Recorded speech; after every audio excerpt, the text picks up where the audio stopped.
The Thom Hartmann Program is brought to you in part by the Aiden Forecast, an investment newsletter with weekly updates of leading market indicators and a monthly deep dive into what the details of the economy and the markets mean for investors and retirees. On the web at aidenmarkets.com. Wines have some of the highest pesticide levels in our food chain. This hour brought to you by ecowine.com.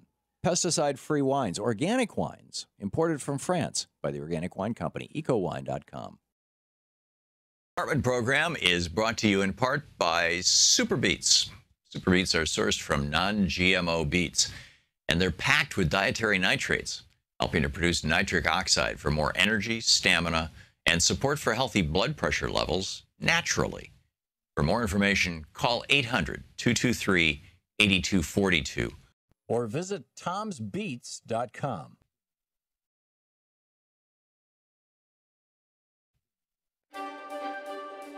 And welcome back to our Thom Hartmann University Book Club. Today we're reading From Devil's Bargain by Joshua Green, the subtitle Steve Bannon, Donald Trump, and the Storming of the Presidency. This is from the afterword, the very last chapter. It's titled Kali Yuga, which in Hinduism is when the earth goes into a phase of destruction. In the shell-shocked aftermath of the election, President Obama, looking shaken, appeared in the White House Rose Garden to deliver public remarks intended to project a sense of calm. A sense, really, that the basic stability of our country remained intact. Sun is up, Obama said. I know everybody had a long night. I did as well. Had a chance to talk to President-elect Trump last night about 3:30 in the morning, I think it was, to congratulate him on winning the election. End of quote. The next day, when the two men appeared together in the Oval Office, it felt as if the world had slipped through the looking glass. Trump quickly named Bannon his chief White House strategist. Republicans controlled every branch of government. With Trump's ability to defy every political norm, anything seemed possible. Who could argue otherwise after what had just transpired? And yet, within days of his inauguration, Trump's White House was plunged into chaos and scandal from which it has not recovered and may never. Bannon, the imaginative reconceiver of U.S. politics, hung streams of paper listing Trump's promises from the walls of his West Wing office. His strategy, as always, was to launch furious attacks, this time to, quote, shock the system, end quote, and rapidly reorient the federal government in a more nationalist direction. He called this, with what I took to be intentional irony, a shock and awe approach to asserting Trump's power. But Trump's flurry of activity quickly ran into problems. There was his executive order, sprung a week after his inauguration, banning immigrants from 7 majority Muslim countries, which set off nationwide protests and was blocked by the courts. His firing 2 weeks later of National Security Director Michael Flynn for contacts with the Russians. The collapse of his first major legislative initiative, a bill to repeal Obamacare. His firing of FBI Director James Comey. And the swift descent of the West Wing into a viper's nest of backstabbing and leaks. This quick turn toward a crack-up was hardly unforeseeable or even altogether surprising, but it contrasted sharply with the success of a candidate who had dominated his opponents, shaped news coverage, and shown himself to be all but impervious to the forces that overwhelm other politicians. Bannon, whose wild gambits in the campaign had invariably paid off, seemed to run out of magic tricks when Hillary Clinton was no longer a target. The government wasn't as malleable to Trump and Bannon's aggressions as the Republican Party and the cable news channels had been. And they found themselves consistently thwarted and undermined by the courts, by right-wing hardliners in Congress, by their own inexperience and Trump's errant tweets, and by the bureaucracy they were now overseeing.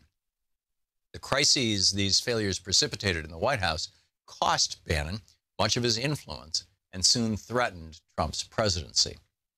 While it's still early in his term, the possibilities that Trump's most ardent supporters once imagined for his presidency already seem to be mostly foreclosed. I think there are 3 main reasons why Trump's administration has so quickly fallen into disorder and confusion. Number 1, Trump thought being president was about asserting dominance.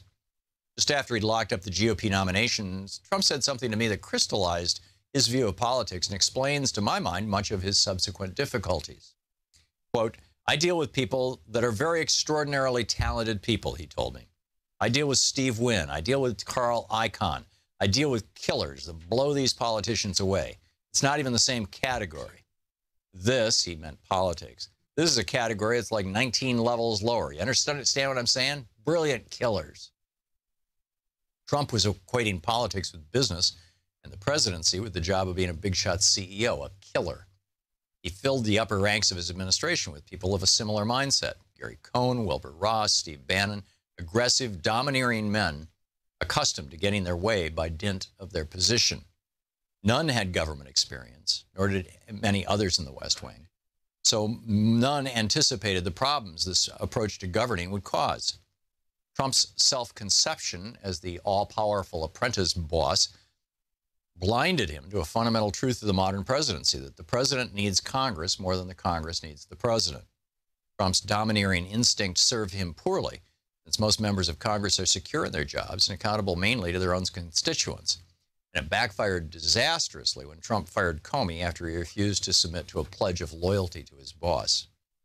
Number two, Trump ran against the Republican Party, Wall Street, and Paul Ryan, but then took up their agenda. Populists often struggle to govern, but Trump scarcely attempted to lead the populist revolution that he promised. In May, he told me he would transform the Republican Party into a workers' party.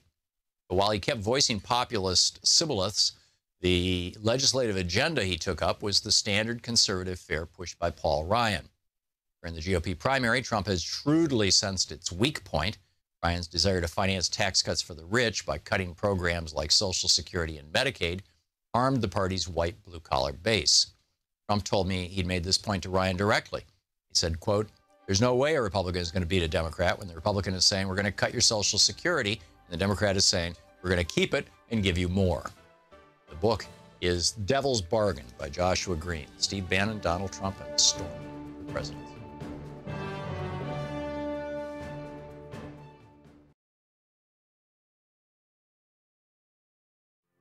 This is the Thom Hartmann Program. Greetings, my friends, patriots, lovers of democracy, truth, and justice, believers in peace, freedom, and the American way. It's the Thom Hartmann Program, and it's Wednesday first hour, which means time for Middays with Mark. Congressman Mark Pocan taking your calls. He's the co-chair of the Congressional Progressive Caucus. He represents the state of Wisconsin's 2nd District. His website, pocan.house.gov. You can tweet him at Rep, R-E-P, Mark Pocan. Congressman, welcome back. Hey, Tom. Thanks so much. Glad to be here. It is great to have you with us. By the way, last week, you and every other guest, and I didn't realize it at the time, could not hear the bumper music as we were hitting breaks. And it was I'm sure it was confusing. We just discovered yesterday that we weren't feeding that particular audio back into our telephone system, and I think we've got it fixed. So I'll check in with you during the break at the bottom of the hour, but let me know if everything sounds okay on your end, please. Sure. Okay, great. So right now, 239 seats in the U.S. House of Representatives are controlled by Republicans compared to 193 Democrats. And, of course, they've got a 51-49 majority in the Senate. And if I'm getting this right, Paul Ryan, Mitch McConnell, Donald Trump, everybody are saying that the Democrats want to shut down the government? What's going on? Yes.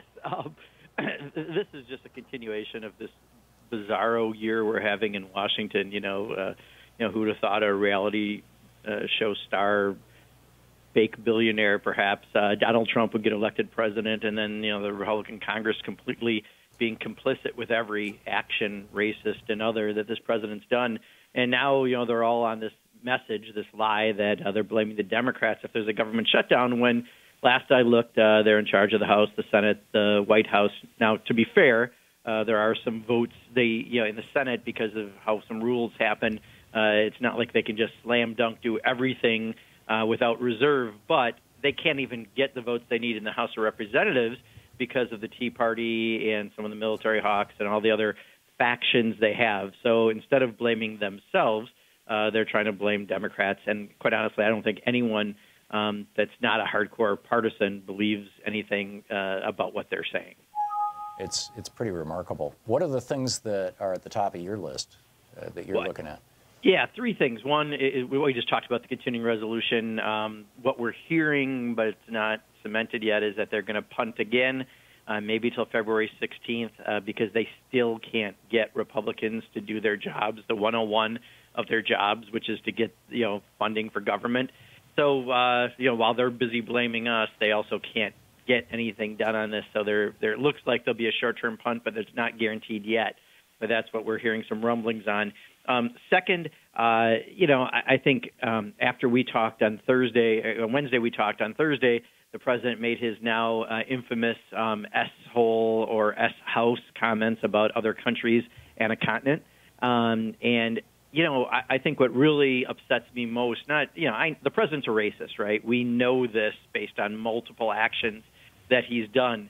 But to see the Speaker of the House of Representatives, Paul Ryan, wait 19 hours and 53 minutes to respond, and after all of that time, enough time to drive from Washington, D.C. to Dallas or to watch the movie Jaws 9 times in a row, and all that time, what great rebuke did he come up with?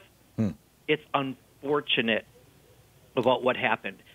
I'm sorry, Tom, it's unfortunate when you walk outside and step in a puddle, but this was a global-size pile of S, that we walked into on this one, and we put our military and other Americans overseas at risk when the president does this and when Congress becomes complicit and forgets that we're a co-equal branch of government. So that's a second issue that I went to the floor of Congress today to talk about because it really upsets me. And the last one is something I think it's really positive and listeners should be very heartened by, is that in Wisconsin we had a special election in the state Senate yesterday in a Republican district. It hasn't been a Democratic district since 2000. It was a district that went for Trump by 17 points. The state senator last time won by 63%. And we had a special election, and the Democrat won with 55%. So it was a huge victory. And it was because, again, of grassroots uprising, people coming out, not buying their agenda, not buying what they're putting out there. And, also it hasn't gotten a lot of attention. This story has, but what didn't, we also had an assembly district in a really red district that there was like zero chance we were going to win. That district, the vote changed by 25 points from how it traditionally falls. So when we're seeing these big shifts, this is really indicative, I think, of what we're looking at this fall. And someone like Paul Ryan, who's got a +4 or +5 Republican district, should really be afraid because, when we're having these giant swings in his home state and across the country, this is a sign of a blue wave if we keep vigilant through November. And I think he knows it. He tweeted, Senate District 10 special election win by Democrat is a wake-up call for Republicans in Wisconsin. Then 3 minutes later, he tweeted, wake-up call, can't presume that voters know we are getting positive things done in Wisconsin. Help us share the news. And then 3 minutes after that, he tweeted, wake-up call, can't presume voters know that more people are working than ever before. Help us share the good news. And then 2 minutes after that, he tweeted, can't presume the voters know that we have invested more actual dollars in schools than ever before. Help us share the good news. This guy is freaking out. This is Scott Walker on a wavy ocean, realizing that he's barely keeping afloat and that all of the bad decisions he's made, we have one of the worst, I think it's the third or fourth worst roads in the country. He's taken away funding from schools. He's done things that have hurt the university system. He didn't expand Medicaid like many, many other states, both Democrat and Republican. These are all anchors on him, and he's feeling it. And I'll tell you, the biggest thing is when he gave away $3 billion, and now it's up to $4.5 billion with local subsidies and money we're putting out for roads for Foxconn, just to get 3,000 jobs potentially in the state. That is the final weight, and I think he's just realizing that he's trying to blame Washington, which is classic. This is a state Senate race. The only thing they're looking at are state policies, and Scott Walker's done an abysmal job in the state, and they're going to throw him out this November, and I think he is realizing it and desperate, and that's what you're seeing in those tweets. Yeah. It's amazing. We have 2 minutes to the break. You want to take a call, or you want to? Sure. Okay, let's pick up a call here.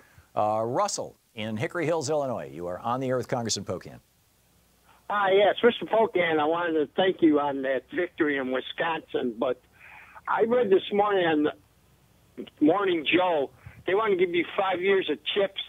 Then they want to do something with Obamacare, get to revisit, get their hands on it, to revive it. What was that? Do you know anything about how they want to destroy Obamacare in this year's budget?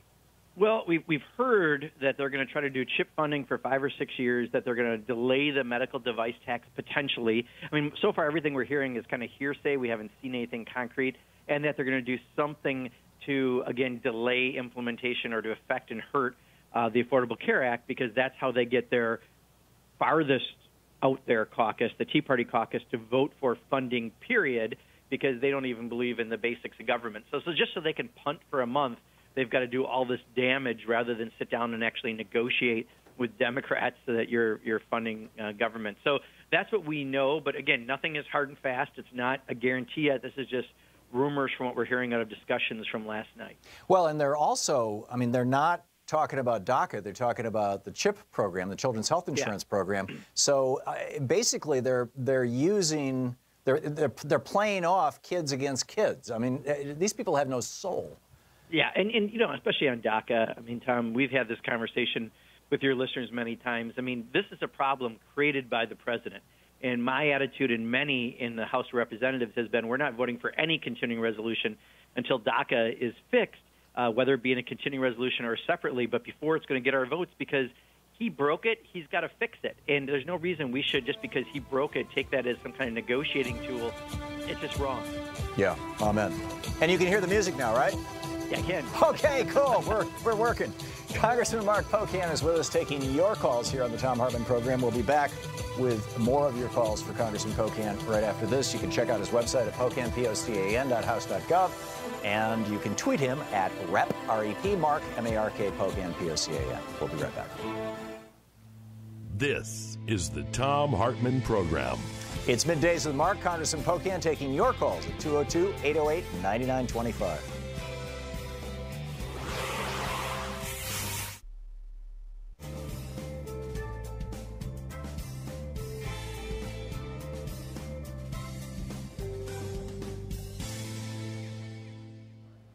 And welcome back. Dion in Round Lake, Illinois. You are on the air with Congressman Pocan.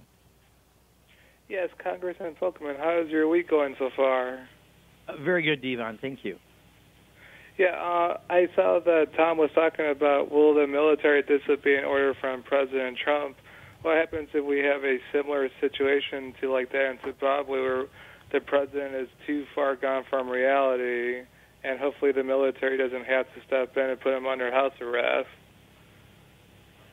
I'll tell you, Devon, I think the debate that we have the most around here still, and it becomes alive every time it seems like Donald Trump does something else that shows an instability, is when does the 25th Amendment take place, and is there a potential for it where the cabinet could try to replace him? I mean, clearly, he went out last week, just as a classic example, and called other countries and a continent S-holes or S-houses, which seems to be the controversy, which again is a stupid controversy. But he said this, which is outrageous. It's clearly racist. He didn't deny it until the next morning after he ran it by some people, and they said, yeah, that was pretty dumb. And then now you've got Tom Cotton and Senator Perdue from Georgia willing to lie for him. I mean, we used to be branches of government that stood up for ourselves, and now they're complicit with everything he does. And a lot of this is a real instability that right now we're putting at risk, our troops and Americans who are abroad, because of the comments, the stupidity that's coming out of the president's mouth or Twitter account. So, at some point, if there is an instability question, I think the 25th Amendment, that's when we bring that up. I'm not so worried about a military coup as much as I am that, do we have people who will put the country before their political party if necessary? Yeah. Let's see. Oh, we've got a minute and a half here. So, Jared in Downington, Pennsylvania. A quick one for Congressman Pocan? Yes, it is time to shut down the government. It's time to hold the GOP accountable and shut down the government until they pass a clean DACA bill, until they authorize CHIP, until they do everything. But most importantly is to take the nuclear power away from Donald Trump. We have had two false nuclear alarms, one in Hawaii, one in Japan, and I fear that we are all going to die. And oh, what happened? We just lost our caller. Anyhow, you want to respond to that, Congressman?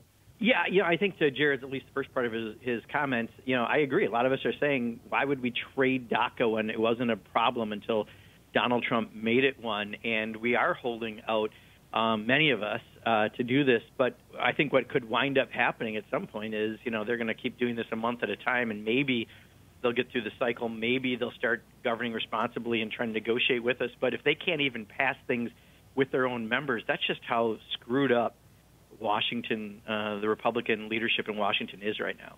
Yeah, and it seems pretty bad. We have 20 seconds till we hit the break here. Do you see this improving? Well, we'll see. I mean, if you get more elections like what just happened in Wisconsin, that's a wake-up call. I mean, Paul Ryan's own state, Scott Walker, as you said, was pathetically tweeting throughout the night. They got to realize this is a wake-up call. People are tired of what they're giving. Yep. That's a little. That music is a little hot, right, Congressman? Is that? It was a little loud, yeah. A little loud. Okay.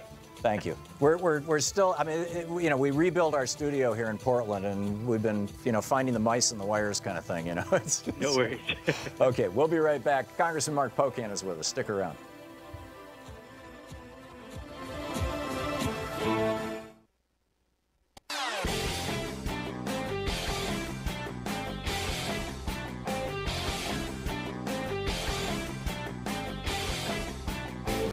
This year's election results have generated fear, sadness, and despair. In the days and months ahead, our democracy may face a crisis of historic proportions. But there is good news. There is good news. There is good news. Thousands of people are stepping forward in solidarity, resistance, and resolve. We join them. We join them. We join them. In standing with the most vulnerable communities among us. Those most likely to be targeted by new restrictions and policies. We will tell their stories here. Here on Free Speech TV. We will lift their voices here on Free Speech TV. In the difficult times ahead, know that we will be with you 24 hours a day. Every day. You are not alone. You are not alone. You are not alone. There are millions of us. Raising our voices and hearts together as one. We've got your back. We got your back. Free Speech TV's got your back. The revolution is in progress.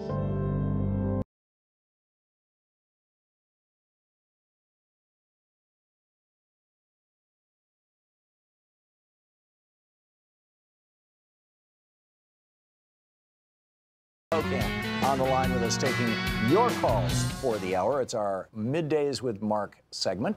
And Joel in Thurmond, Maryland. You are on the air with Congressman Pocan. Good day, Congressman. Hi, Joel. How are you? Good. My question has to do with the Congressional Review Act. Senator Schumer recently said that he was only one Republican vote shy of having enough votes to use the Congressional Review Act to reverse net neutrality rules that the FCC just passed. My question is there an appetite in the House for that? And if not, will it be too late in 2018 if the Democrats take control to reverse the FCC's ruling? Thank you. Joel, I think on this, we are, it's really good news with what's happening in the Senate. And in the House, I think we'll have similar good news because I know the Progressive Caucus, we just had a conversation this morning. We're whipping to get more people on the House version of the bill. This is something where I haven't looked at the contacts in a couple of weeks. We had over 6,400 contacts against the decision that happened and 0 for it. And I can guarantee in Republican districts it's got to be minimum 90-10 again like that. And I think especially with what's all happening around the country, you're going to have some Republicans who actually have to listen to their constituents perhaps on this one. So we're going to work really hard on this, and this is a priority because this could have really terrible effects on what we want to keep free and open, which is the Internet, and that decision was a terrible decision. Let's hope the Senate can get that extra person they need, and then we're going to do what we can in the House and put a full effort into it. Joe in Minneapolis, listening on AM 950 there. Joe, you are on the air with Congressman Pocan. Hi, Tom. Hi, Congressman Pocan. Thanks a lot for taking my call. I just have a quick comment, thought, but with the immigration talks going on now and with Trump pushing for a border wall, I think we all know that what's going to happen is that Republicans would paint the Democrats as soft on security to fight against something like that. Basically, what Trump promised in his campaign was, I'm going to build a wall and Mexico's going to pay for it. Why don't Democrats hold out and say, okay, that sounds fine. Once Mexico pays for it, we'll go along with you, and make him stand up to his word for that. Otherwise, I can see us being painted as soft on security. Yeah, I'll say, and rhetorically, I see what you're trying to say. The argument I would make is I don't even think he can make a good case on soft on security because we don't have a security issue coming through the Mexican border. So he's going to have a incomplete effort. I think, when it comes to that. So we've been holding out, saying, no, we're not going to waste that kind of money, which is showing us to be the fiscally responsible entities. And, he's now putting out there that when he renegotiates NAFTA is when Mexico will pay for it. Well, how many different stories has he had on this? So I think, again, he's lost credibility on this, but we're going to hold tight. There's no way we're going to approve funding for a wall, and the public doesn't want it. We don't want it. And we're going to continue to make that case. He can't really make a security argument on it, but I understand your point rhetorically, Joe. I just think that we're still in a pretty good position with where our stance is. Gary in Cooperstown, New York. Gary just vanished. Gary, call back. I'm not sure if we've got a problem with our phones or not. Todd in Chicago. Todd, you are on the air with Congressman Pocan. Hey, thank you for taking my call. I just wanted to get the opinion on the Democrats that kind of voted to give Trump more spying powers by voting down that Amash amendment with the NSA. That was kind of disheartening. Yeah, I'll tell you. So here is just a little background on this. I think this is interesting. We were essentially told by the Republicans if we posted a good number, and I believe it was over 120 Democrats, that they could post 80 votes. And they only posted 40-something, I think, in the end. So, quite honestly, yes, I'm disappointed some Democrats didn't vote the way I and many others did. But we were expecting an additional 40 or so from the Republican side that never delivered, that they weren't able to. So, at the end of the day, I think they had a big squeeze put on them by the president after, again, that crazy morning of him tweeting out how it was used against him to spy, and he wasn't, he was against it. And then 45 minutes later, he's for the bill after his office told them they've been lobbying for it. Again, just another day in Washington these days. But, I think that's where a lot of the problem really happened, is there weren't 80 Republican votes like promised. Yeah, we've got about 65 seconds till the next break, and not enough to put a caller on. How do you guys strategize? How do you deal with this horrible situation that Dick Durbin and Lindsey Graham had, where they thought they had a deal with Trump, and then they walk into the White House, and Steve Miller apparently, or somebody in the White House, maybe John Kelly, had contacted Tom Cotton and a couple of other hardline right-wingers and brought them in to convince the president to blow the deal up. How do you deal with that? It breaks the trust. It makes it harder to negotiate, because at least previously, when there were differences, if we were a separate co-equal branch of government, there was some respect among how we treated each other. But for them to outright come out and lie, and if the lie is really it wasn't an S-hole and it was an S-house, that's a ridiculous debate, and yet they're trying to act like there's something to hang on that, and it makes it much harder to trust them on anything. And we've had the president lie to us when we've negotiated with him already, so it does create a different situation. Yeah. You don't need to pop that, Sean. It's coming in way too hot. Okay, Congressman Mark Pocan is with us here on the Thom Hartmann Program. It's Middays with Mark, and we'll be back with more of your calls. 202-808-9925 is the phone number, taking your calls for the hour. You can contact or you can visit Congressman Pocan's website at pocan.house.gov, and you can tweet him at @RepMarkPocan. You're listening to the Thom Hartmann Program. Call 202-808-9925. More with Congressman Pocan right after this.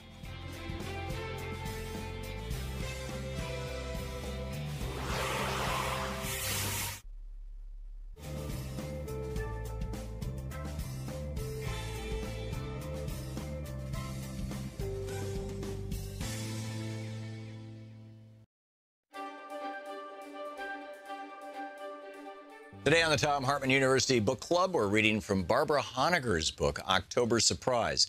The October Surprise the book is about was the 1980 Reagan campaign led by Bill Casey, who Reagan later made the head of the CIA, but he was Reagan's campaign director in 1980, about their actions with the Iranian government, cutting a deal where if the Iranians would hold the hostages throughout the election of 1980 to make Jimmy Carter look bad and weak, then if they won the election, they would sell weapons to Iran, which, of course, is a deal that they kept. We know of this as the Iran-Contra scandal.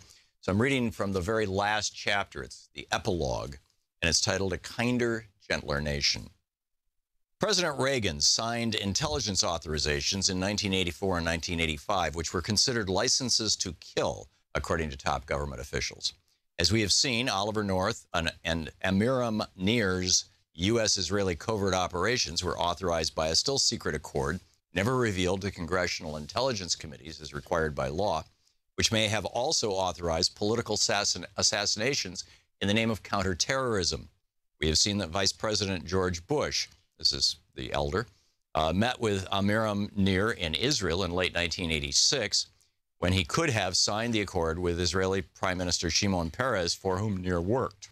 Author Seymour Hersh has charged Oliver North with being President Reagan's assassination planner.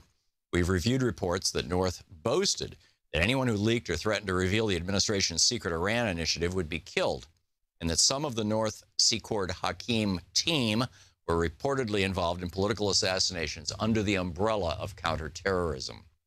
Given this context, it's instructive to note what has happened to many of the individuals who were reportedly involved in or knew about the secret negotiations between Iran and the 1980 Reagan-Bush campaign, and or about secret U.S. arms deliveries to the Khomeini regime in the early 1980s. So then she goes through the list of people. Dead: William Casey, CIA director, who reportedly attended meetings in Paris, France on October 19 and 20, 1980 with Iranian officials and agents of French intelligence to arrange an arms for hostages delay deal with Iran. The morning of Casey's first scheduled under oath testimony before the Senate Intelligence Committee on the secret Iran initiative, he was struck by seizures in his CIA headquarters in Langley, Virginia, and underwent speech incapacitating left brain surgery shortly thereafter. Had he lived to testify, according to a lifelong friend and counsel, Milton Gould, Casey would have told, quote, the entire truth, end quote. He died on May 6, 1987. Dead: Amiram Nir died November 30th, 1988, in a plane crash in Mexico. Nir, who resigned in March of 1988, had been chief counterterrorism advisor to Israeli Prime Minister Shimon Peres. He was Oliver North's Israeli counterpart in the near-North covert operations covered by a still-secret accord reportedly signed by Peres and President Reagan, or according to some U.S. government sources, by someone at a lower level. Easily Vice President George Bush during his late 1986 meeting with Nir in Jerusalem, when Nir briefed Bush on the Iran arms initiative. Informed sources suspect sabotage of Nir's plane when Oliver North sought to introduce the secret U.S.-Israel accord as part of the defense in his trial on conspiracy charges.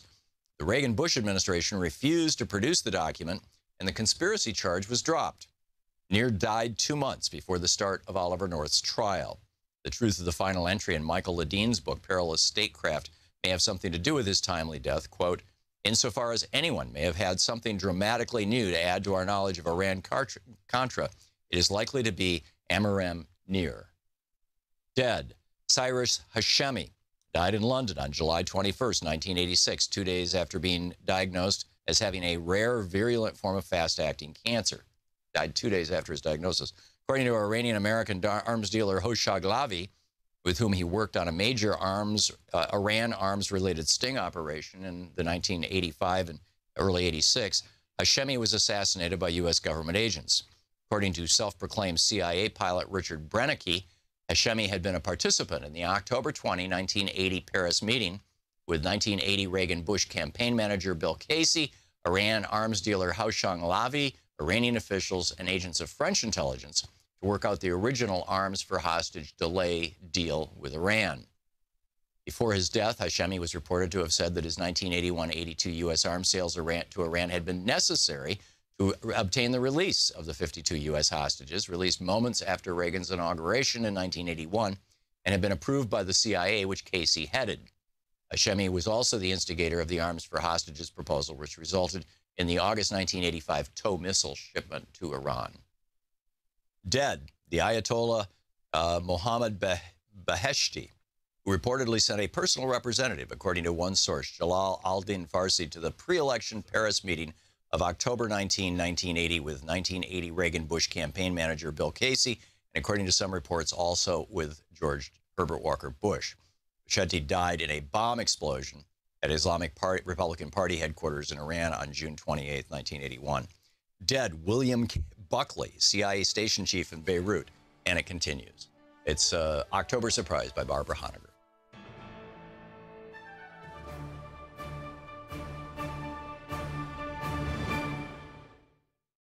I'm Nina Turner, and you're watching Free Speech TV.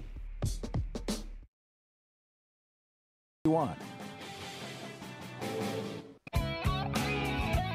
Welcome back. It's Middays with Mark, our hour when Congressman Mark Pocan every week takes your calls on the topics of the day. And Cotheo in Chicago, listening to WCPT. Am I saying your name right? Gio, yeah.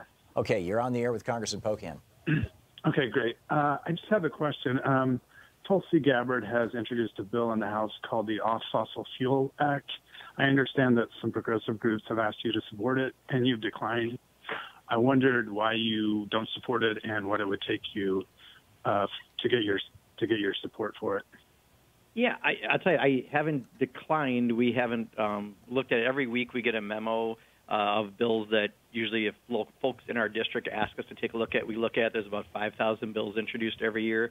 So, you know, if someone in the district gives us a call, we'll be glad to take a look at it in the next couple of weeks as we do the memos. But I can also tell you, you know, that's a bill that in this Congress is not moving, so there's not like a time crunch on it. But you know, if someone reaches out to us in the district and asks us to look at it, you know, if a national group does, it doesn't mean as much to me because I respond to my district constituents first and foremost. Sharon in Bakersfield, California. You're on the air with Congressman Pocan.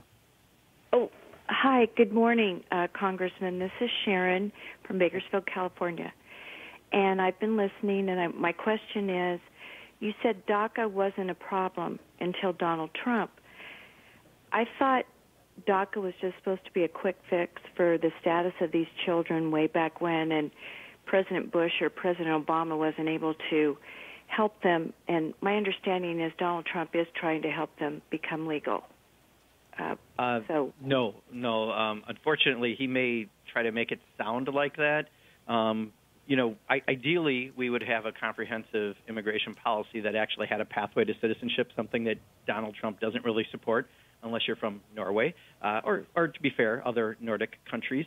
But he has no intention of actually doing the right thing on this. When I said it's a problem that he created, is we haven't had a problem with the 800,000 people that are DACA recipients in this country, and it's gone well until we can get to the point of actually having comprehensive immigration reform like we should have had 2 sessions ago when the Senate had a bipartisan bill and it was the House Republican leadership that screwed it up that session. But Donald Trump is not trying to do anything right when it comes to this. He is the most base and useless when it comes to this issue. He's just trying to appeal to his base. He originally negotiated with Democrats saying he wanted additional roads by the border and some drones, but nothing about the wall. And then when his base went crazy, of course, he thinks he's president of his base, not the country. He changed his tune. So he's been completely incredulous on this, and we just don't trust him given our dealings. The bottom line on this is that DACA was done by President Obama as an executive order because Congress didn't do it. Right. And then what Trump did in, what was it, like 5-6 months ago, something like that, he repealed basically that executive order, and that expires in March, right. So that means that either Trump would have to reinstitute President Obama's executive order, or Congress would have to do functionally the same thing. Yeah, which is why I say he broke it, because it was at least working in place until we could do the overall comprehensive, which, again, I don't see happening with the current congressional leadership and certainly not with this president. Right. Mike in Newport Richey, Florida. You're on the air with Congressman Pocan. Hey, how's it going? I'm just calling with a quick comment. I really think if there's any time for a government shutdown over DACA, it's right now. And I think it has the... Oop, we just lost him. Oop. Yeah. Well, I can at least speak to the comments he said. And, you know, Mike, again, I think if they do what I'm anticipating to happen, at least at this point, is they're going to punt for another month. It won't be with Democratic votes because they haven't reached out to us, or it will be with maybe a handful or two of Democratic votes. But the vast, vast, vast majority of us aren't going to support this because they're not negotiating with us. Okay. Oh, somehow I've got Mike back up here. Is that Mike? You were talking just a second ago? Is this the same? No, that mic is gone. Okay. Tim in Messick, Michigan. Hey, Tim, you're on the air with Congressman Pocan. Hey, Tom. Long time no talk, brother. Thank you. Your question? Listen, You're a congressman, correct? Yes, Tim. Yeah, what state are you from? Wisconsin. Are you listening to the show, Tim? Oh, okay. Well, I donated $25 to Randy Bryce. But now listen, if the Democratic Party does not back Bernie Sanders, and I don't know who the vice president would be, personally, I'd like to see Maxine Waters. That woman's got ovum, kid. I mean, between Bernie and So, Tim, what's your question? Question is, if the Democrats want to win, you got to start. Okay, that's not a question. You want to speak to that issue, though, Congressman, the thoughts on the primaries for the Democratic Party? Yeah, I tell you, let me say this. It's not direct to the question, but I think it probably answers a broader question people have asked. I know that there is, through the DNC, some proposal they're going to be putting out there to try to make the process more fair, and I definitely think it needs to be more fair. I think we have way too many superdelegates, and clearly last time, I think the way it happened, you had so many already going into it, it made it very hard for Bernie to ever catch up to the numbers that Hillary Clinton had, and that was wrong, and I'm hoping that they democratize the process in a positive way. Now, one thing I will add that I'm not sure if they're looking at is, we have a wide variety of primaries. We have caucuses with very low turnouts. We have closed primaries, and you have states like Wisconsin with open primaries, and I think that also should be looked at a little bit because it can skew results. Yeah. Are you in favor of open primaries or closed primaries? Open primaries. Yeah. I mean, that's what we have in Wisconsin, and I think that has worked well. There have been times I've actually voted for Pat Buchanan in a primary because we didn't have a Democratic primary. I just think that, sometimes when you have the caucus or the closed system where you have to, literally register 6 months earlier, I think that defeats the momentum that you can have sometimes in an election, and an open primary is a better system for that. Makes sense. Nader in San Rafael, California. You're on the air with Congressman Pocan. Good morning. Appreciate your show very much. Question for Congressman. In a democracy, we discuss anything openly. We discuss president's health, his private life, so on and so forth. There is one thing that is almost not open for discussion, and that is specifically the financial aid to Israel. And as you know, we have approved $3.8 billion per year to Israel. That's over $10 million a day. I just want to know your thoughts on this, and how do we explain this to taxpayers who are struggling to pay for health care, to put their kids through college? And why does this go on and on? How does the Congress really get away with it? Your thoughts on this? Yeah, I think it's a very fair question, especially at a time that Donald Trump is talking about withholding some of the very minor aid that goes to Palestine. And, we have to, if we're going to have a two-state solution, which I still think is the best solution there, we have to be a more fair arbitrator. And unfortunately, Donald Trump ruined all of that with his moving the embassy to Jerusalem. He's now taken us out of that role, and we hope other countries will come into that role. But I think when you have that kind of an imbalance, I've been to Palestine, I've been to Israel, and, I think of many of the things that right now we're doing do not put us in a better place for a peace process. And I would argue, and have argued, that the single best way to defeat ISIS is to get peace right there, have a good, fair two-state solution. That's I've been told by people in the region. And my worry right now is I have heard from people from both Hamas in Palestine, and now we're hearing from people from Netanyahu's political party that they would prefer to have a one-state solution, each for very different reasons. And I think that could put a whole lot more conflict down the road. So I think anything we do on funding has to be looked at very seriously. If people aren't trying to negotiate peace, that should be an important part of connected to any funding that goes to either country. Linda, listening on Sirius XM in Deerfield Beach, Florida. You're on the air with Congressman Pocan. Linda? Oh, Linda just vanished. Arthur, I think you need to only use the phone instrument. John in Cordova, Tennessee. Hey, John, you're on the air. Thanks for listening to Sirius XM. You're on the air with Congressman Pocan. All right, thank you, Mark, and Congressman Pocan. Just quickly, I was wondering why the Democratic Party, why you all are not holding Donald Trump's feet to the fire from the standpoint of his support of. Oh, John just got dumped too. I'm sorry. No, what's happening? It's going back and forth. Yeah, Tom, just so you know, I am getting in my ear, I can hear sometimes when the phone's dialing and a little click that I wasn't hearing in the first half, if that helps you. Yeah, okay, thank you. Do you want to respond to what he started saying? I didn't get the actual substance of what he was about to say, so unfortunately. Yeah, we didn't get the gist of it. Okay, well, I've got John in Cordova, Tennessee. John, is that you? Yes, this is me. Can you hear me? Yes, go for it. All right. Okay. Excuse me. I was trying to ask why I have heard no Democrat try and hold Donald Trump's feet to the fire with his support of the fossil fuel industry from the standpoint he has resorts. He has control of the White House. They just installed a new heating and air conditioning system. Why didn't he convert that to coal power to show his commitment to the... Yep, and we're hitting a break. Congressman, we'll pick up your answer after the break. We'll be right back. It's 45 minutes after the hour. It's the Thom Hartmann Program. It's Congressman Mark Pocan with us. Middays with Mark here on the Thom Hartmann Program. You can reach his website at pocan.house.gov, and you can tweet him at @RepMarkPocan. We'll be right back with more of your calls for Congressman Pocan after this. You're listening to Thom Hartmann. Visit ThomHartmann.com for audio and video archives. Middays with Mark on the Thom Hartmann Program. Stick around.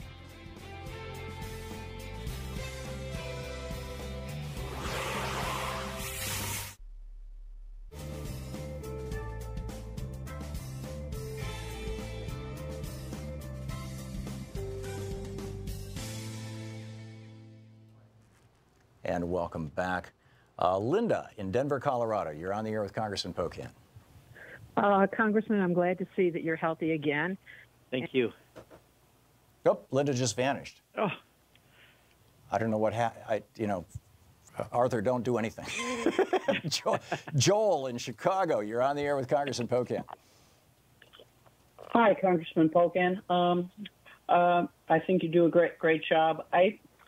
I'm having this epiphany where I think the most dangerous thing that's hurting the progressives right now are these blue dog Democrats who say that they're against Trump, but their voting record, like Joe Manchin.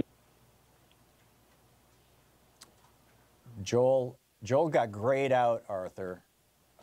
Whatever you're doing, don't undo it and let me put Joel back on. Oh, he came on and he went back off. I'm sorry, Congressman. We got an update on our call screen software overnight, and it seems a little buggy. Okay, Joel, can you hear me now? Yes. Okay, hi. Continue your question.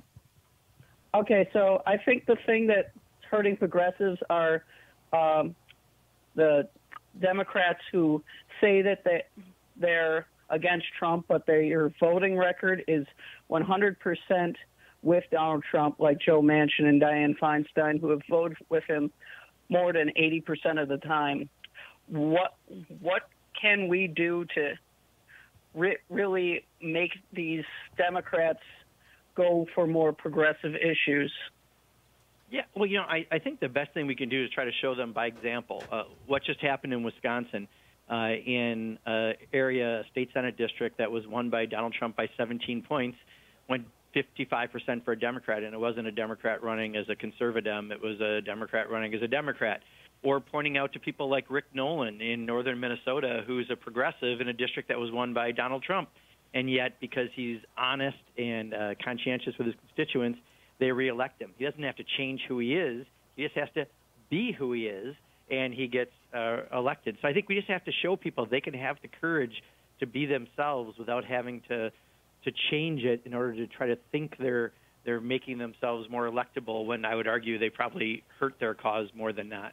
Do you think there's this, I don't know if this is a mythology or if it's a reality, the idea that there are some, like West Virginia or, since Joe Manchin's name was invoked, that he really needs to be sort of half Republican in order to get himself elected. And yet Bernie Sanders took West Virginia by, 21 points? So, I mean, is it real that they have to hold these positions?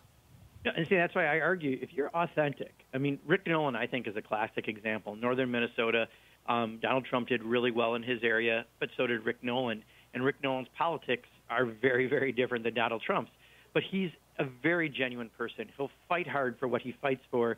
And people just want to know, even if they disagree with you, if they know you're passionate and you believe in something, they respect that because they know they'll agree with you on some other issues. So I just think the authenticity really matters so much, and that's what we're seeing, I think, in candidates across the country. I think the toughest thing that we're running into is we have 9-way primaries, 12-way primaries, some really big primaries. In Wisconsin, we have a 17-way primary for governor right now on the Democratic side. And it's just more challenging for candidates to get heard through all that clutter. But I think if you're authentic and you can disagree with someone to explain why and be honest about it, that really does resonate with voters. Yeah, that's why in Vermont, we used to see Bush and Bernie signs in the 2004 elections. We'll be right back. Congressman Mark Pocan with us.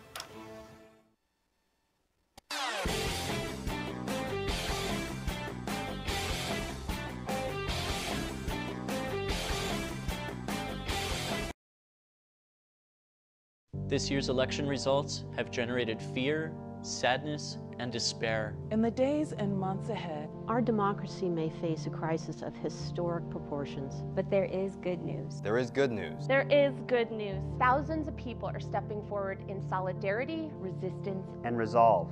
We join them. We join them.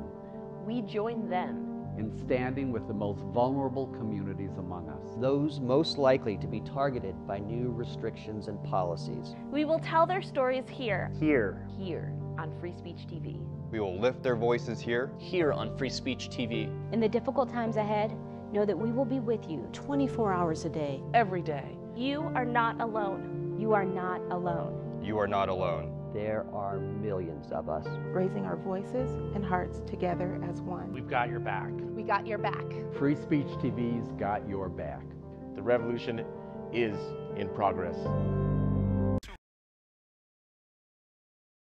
Lowell in Salem, Oregon. Hey, Lowell, you're on the air with Congressman Pocan. Hello, Congressman Pocan and Tom. I have a comment and a question here. So we all agree that Donald Trump is an existential threat to America, correct? And yes, I do anyway. Yes, I think I'm nodding on this end. Giving him unlimited spying powers seems like a really bad idea. It would seem like the number of Democrats who voted with granting more spying powers is a bad thing. And is there any way to convince these Democrats that giving more spying powers to a tyrant president is a bad idea? Yeah, I think that was the case that we tried to make, and I think you saw the vast majority of Democrats, I think it was over 120 some, vote against that provision. I think there are some who feel that the institution still needed those powers. That what they were afraid of, what we were told by some folks that I disagree with, is that if we didn't do something, that they could go back to the way it used to be done, and then you'd have more wholesale collection. I don't buy that argument, but I did hear that argument from some of the people who voted the other way. So it wasn't that they were giving Donald Trump powers there, why they voted the way they did. They were afraid that you could go back to a more wholesale collection. And again, I think there's many reasons why I disagree with that. Yeah. Gary in Cooperstown, New York. Gary, you called a little earlier and got dumped. My apologies. You're on with Congressman Pocan. No problem. Hi, Congressman. Hi, Tom. I just want to say I'm a longtime listener. This is like deja vu. I got to know Bernie through this program. Now I'm getting to know Mark, and it's a wonderful message. My topic was regarding an interview with David Frum on his new book. And the interview was going back and forth, and he had a lot to say negative about Trump administration, but he snuck in this one line that I just wondered if you could give the response that was never given by the interviewer. He said that some things worked, that deregulation of oil and gas and cutting taxes worked, and nobody challenged it. I just wondered what your response would have been had you been either interviewing or debating him. So if I can just make sure I understand, Gary, so his argument was that no one challenged him on cutting taxes or deregulation? No. He stated that some things have worked that he's done, Like in the past, they were kind of looking over the history of.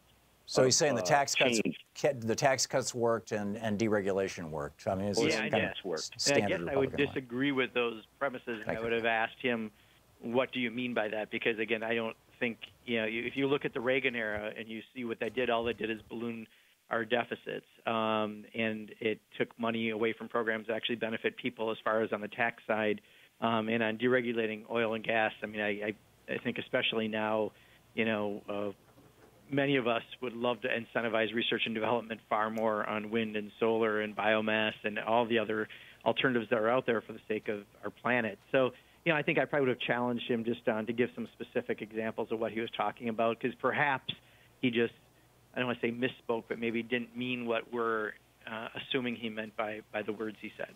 Well, David Frum was a speechwriter for George Bush, so yeah, he may actually believe in this stuff. I just know that everyone else who looks at that says that's an era where we certainly didn't see the benefit from it. But he may, especially if he's from that camp, be a believer in oil and gas industry as the superior alternative. Yeah. Michael in Silver Springs, Nevada, you are on the air with Congressman Pocan. Hello, Mr. Congressman. Hi there. I had a question about political language. I wanted to share with you here in our village when we have our political meetings that most of the people here are nonpartisans now. And both of the parties have been having language out to the public, which I know is a nonpartisan, that I'm really tired of hearing. And the language of like reform, which really means tax evasion for the rich. Entitlements, which really means to me in my life as a poor person.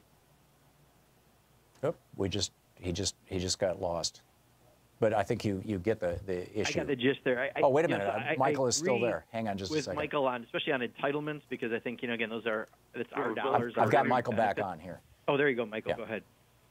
Okay, we were discussing that unless either one of the parties change their language out to us, and we're majority nonpartisan, we won't vote for your candidates.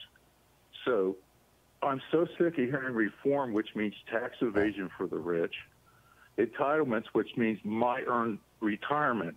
And could you please, Mr. Spokane, at least be kind enough to say back when they use this language, no, sir, we're talking about evading taxes, and poor people have to pay taxes. And entitlements really mean... Got it. Let's let Congressman Pocan answer. We only have 30 seconds. Sure. And, Michael, we do push back, and I agree with you. Entitlements should be our earned benefits. It's our dollars. And they even dropped tax reform in admitting it's tax cuts because there's no reform. They lowered the corporate rate to 21% and left all the loopholes in there. So I agree with you, though. We shouldn't play their words on reform where we thought they were going, but even they admit they didn't do it in the end. And this was not reform. No, this was tax cuts for Republican donors. And it just needs to be called out as exactly that. This is the Republican Donor Benefit Act of 2017, I guess. Absolutely. Congressman, thanks so much for being with us today. Hey, thank you, Tom, as always. I really appreciate it, and thank you for putting up with the issues we've had. Congressman Mark Pocan. You can check out his website at pocan.house.gov. You can tweet him at Rep. Mark Pocan. We'll be right back.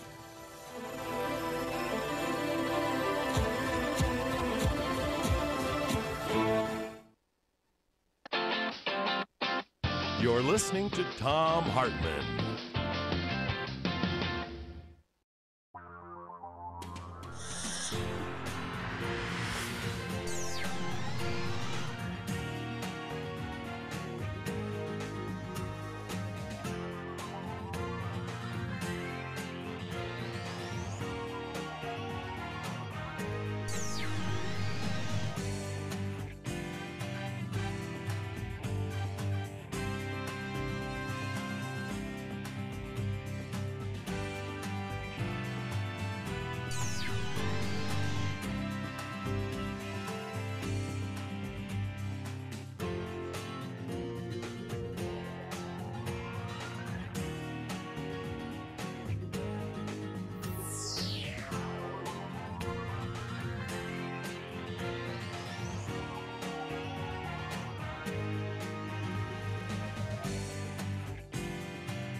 The Thom Hartmann Program is brought to you in part by the Aiden Forecast, an investment newsletter with weekly updates of leading market indicators and a monthly deep dive into what the details of the economy and the markets mean for investors and retirees. On the web at aidenmarkets.com. Wines have some of the highest pesticide levels in our food chain. This hour brought to you by ecowine.com. Pesticide-free wines, organic wines, imported from France by the Organic Wine Company, ecowine.com. Hartmann Program is brought to you in part by Super Beets. Super Beets are sourced from non-GMO beets, and they're packed with dietary nitrates, helping to produce nitric oxide for more energy, stamina, and support for healthy blood pressure levels naturally. For more information, call 800-223-8242 or visit tomsbeets.com.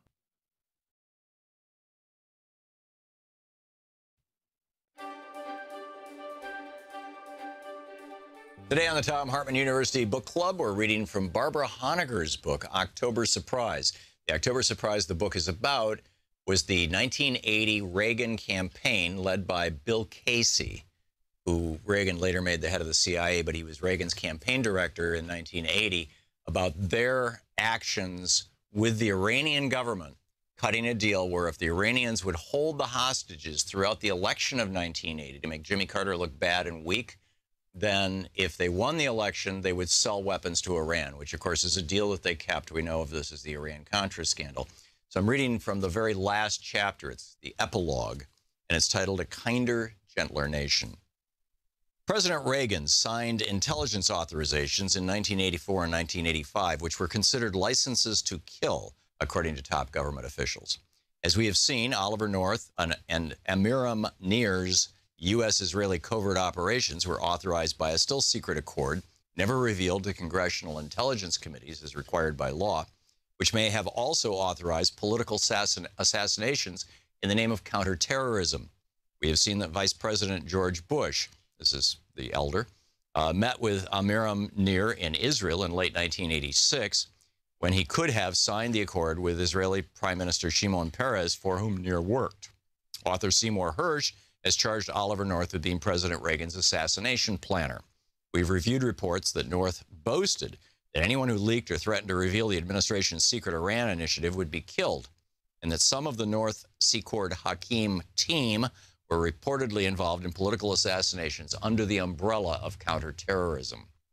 Given this context, it's instructive to note what has happened to many of the individuals who were reportedly involved in or knew about the secret negotiations between Iran and the 1980 Reagan-Bush campaign, and or about secret U.S. arms deliveries to the Khomeini regime in the early 1980s. So then she goes through the list of people. Dead: William Casey, CIA director, who reportedly attended meetings in Paris, France on October 19 and 20, 1980 with Iranian officials and agents of French intelligence to arrange an arms for hostages delay deal with Iran. The morning of Casey's first scheduled under oath testimony before the Senate Intelligence Committee on the secret Iran initiative, he was struck by seizures in his CIA headquarters in Langley, Virginia, and underwent speech incapacitating left brain surgery shortly thereafter. Had he lived to testify, according to a lifelong friend and counsel, Milton Gould, Casey would have told, quote, the entire truth, end quote.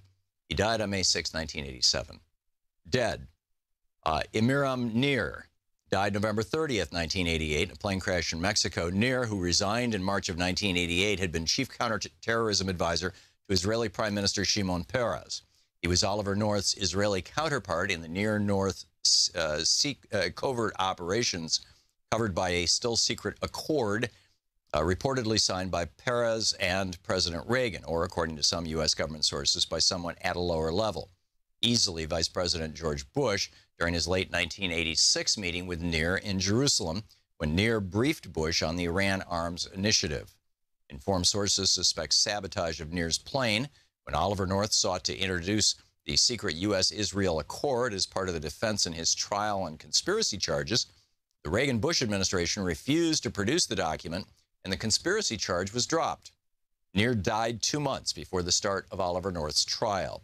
The truth of the final entry in Michael Ledine's book, Perilous Statecraft, may have something to do with his timely death. Quote, Insofar as anyone may have had something dramatically new to add to our knowledge of Iran-Contra, it is likely to be Amiram Nir. Dead.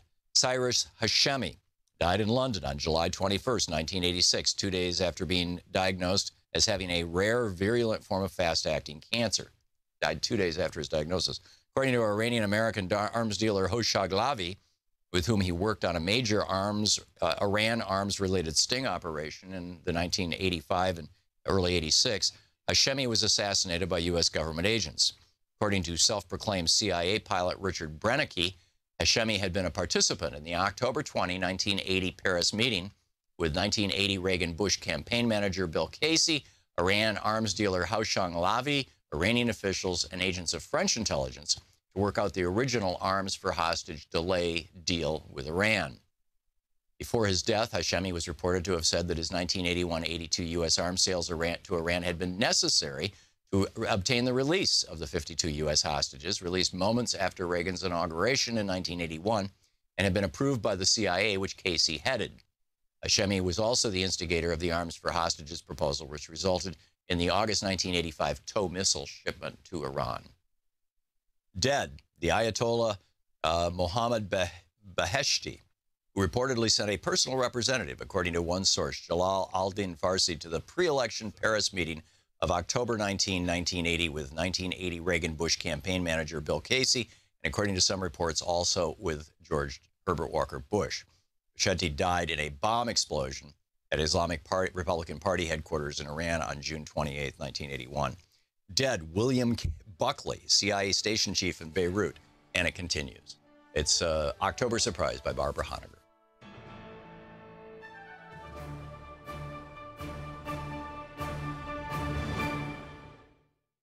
I'm Nina Turner, and you're watching Free Speech TV.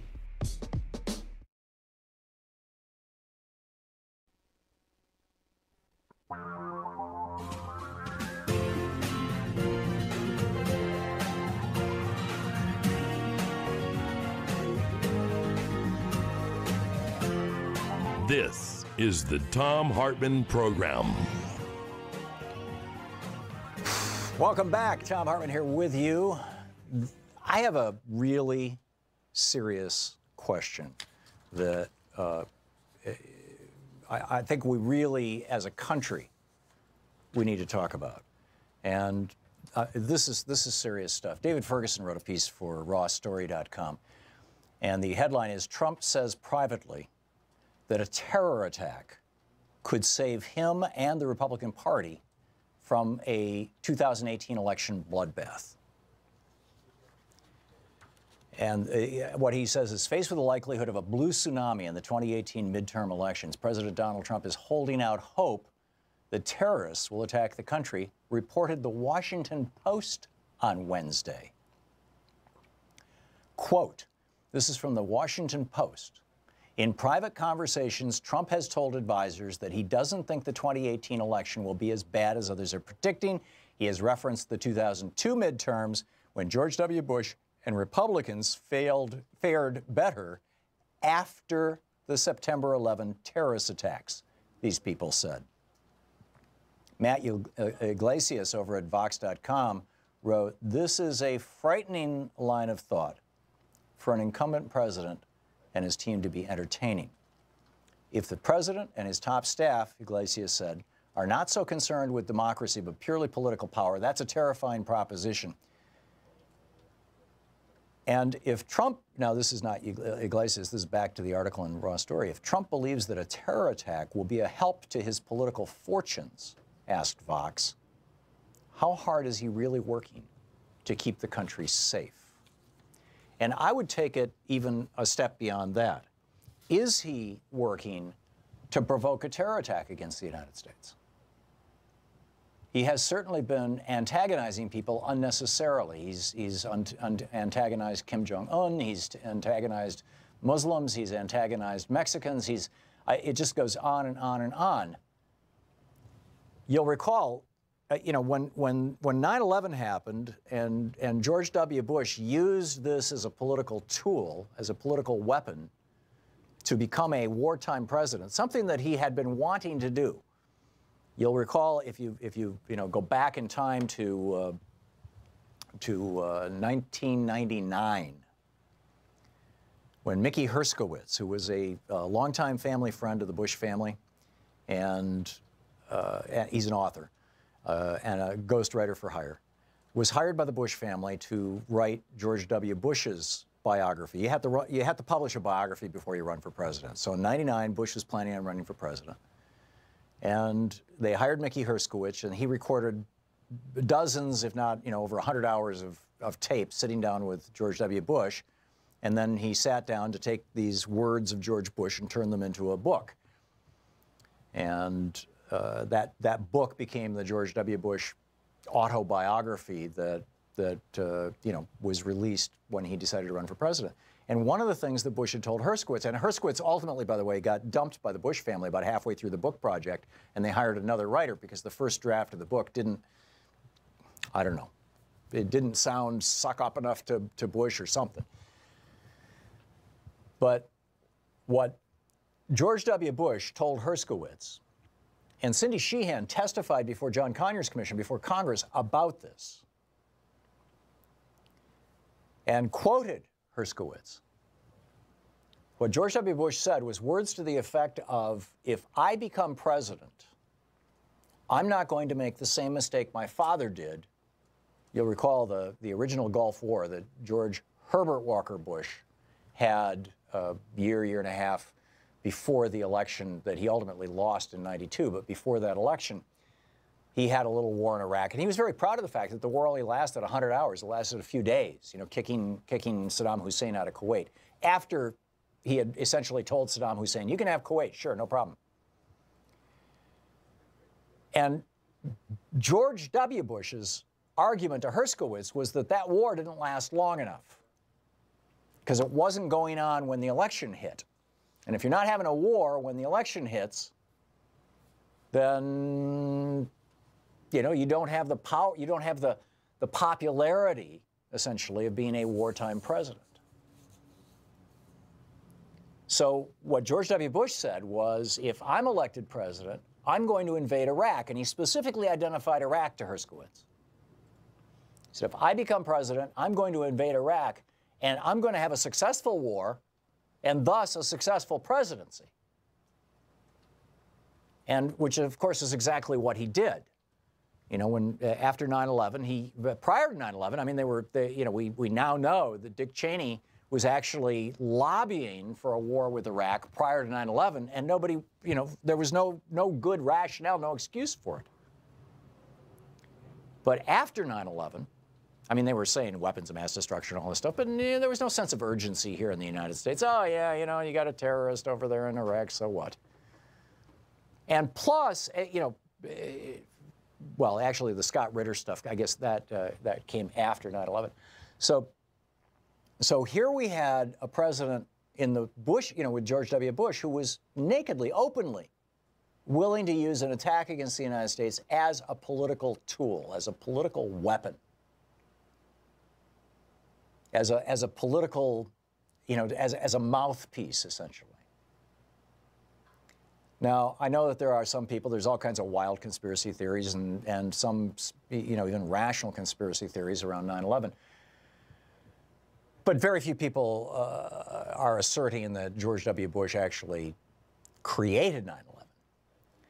But if you want to know what caused 9/11, I mean, it's not very difficult. You go back to 1998, Osama bin Laden in the New York Times talking about how because of George Herbert Walker Bush's invasion of Kuwait/Iraq, in order to make that happen, Bush the elder had to get Saudi Arabia to allow us to use an Air Force base in Saudi Arabia to stage our bombers to kick Saddam out of Kuwait. And bin Laden was furious about this. There were American soldiers, American GIs, men who were watching pornography and drinking alcohol, and women who were driving cars and showing their elbows on a U.S. Air Force base, or on a Air Force base, on a staging ground inside the holy land of Saudi Arabia. And bin Laden considered that an absolute profanity. And in 1998, he told us if we didn't shut down that Air Force base, he was going to attack us. By the way, go back and look at it. George W. Bush shut down that Air Force base in 2005, as I recall. He definitely closed it. I'm pretty sure it was 2005. So, you know, we see kind of cause and effect there, right? We antagonized the Saudis, and particularly the Saudi radicals. This would be bin Laden and his friends, although there were a lot of people in Saudi Arabia who were very upset that American soldiers were on Saudi soil. We antagonized the Saudis, and what happened? 17 Saudis come over here, or 14 Saudis, I guess, out of the 19 hijackers, and knock down the Twin Towers. So what is Trump doing now?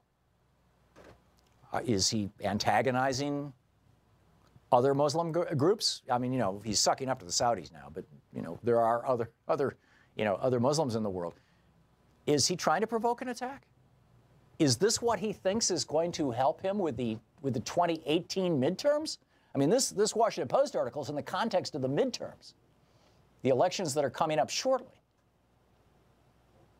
Is that what's going on? Or is it just all a coincidence? Or is it just, you know, is this the Reichstag fire, right? The bombing of the German parliament building was what propelled Adolf Hitler to power and to fame and fortune. 9/11 helped George W. Bush because of the way he used it. Hitler, the way he used it. What are Trump's plans? What do you think? We'll be back. It's 15 minutes past the hour. This is the Thom Hartmann Program. Back with more of the news of the day and your calls after this.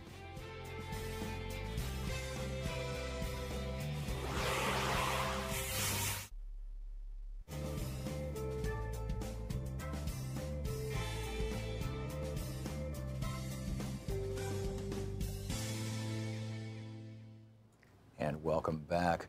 Linda, watching Free Speech TV in Denver. Hey, Linda, what's on your mind today? Hi, Tom. I was... Linda, can you hear me? Linda? Linda, can you hear me? That's totally weird. Okay. I'm not hearing anything from Linda. Paul in Atlanta. Paul, can you hear me? Greetings. How are you doing, Tom? Good. So what's on your mind today? Talking about the Middle East. Yep. Apparently, whenever we answer a phone, we lose a call. Paul, please call back. And my apologies for this. Dan in Huntsville, Alabama. Dan, I'm going to lock Dan in, and let's see if that helps. Dan, what's on your mind today? Hey, Tom, I just want to talk to you about DACA. I'm super unhappy with Democrats, with the leadership. I don't know why they're making a deal with Trump over this, giving money for the stupid wall when DACA is so popular, even with Republicans. All right. Why? Can you help me, please? I want Democrats to win. 2018 is theirs to lose. They're weak. And it's one thing that almost everybody wants is some strength out of them. Why can't they stand up to Trump? Republicans did to Obama. Don't give him anything, please. Yeah.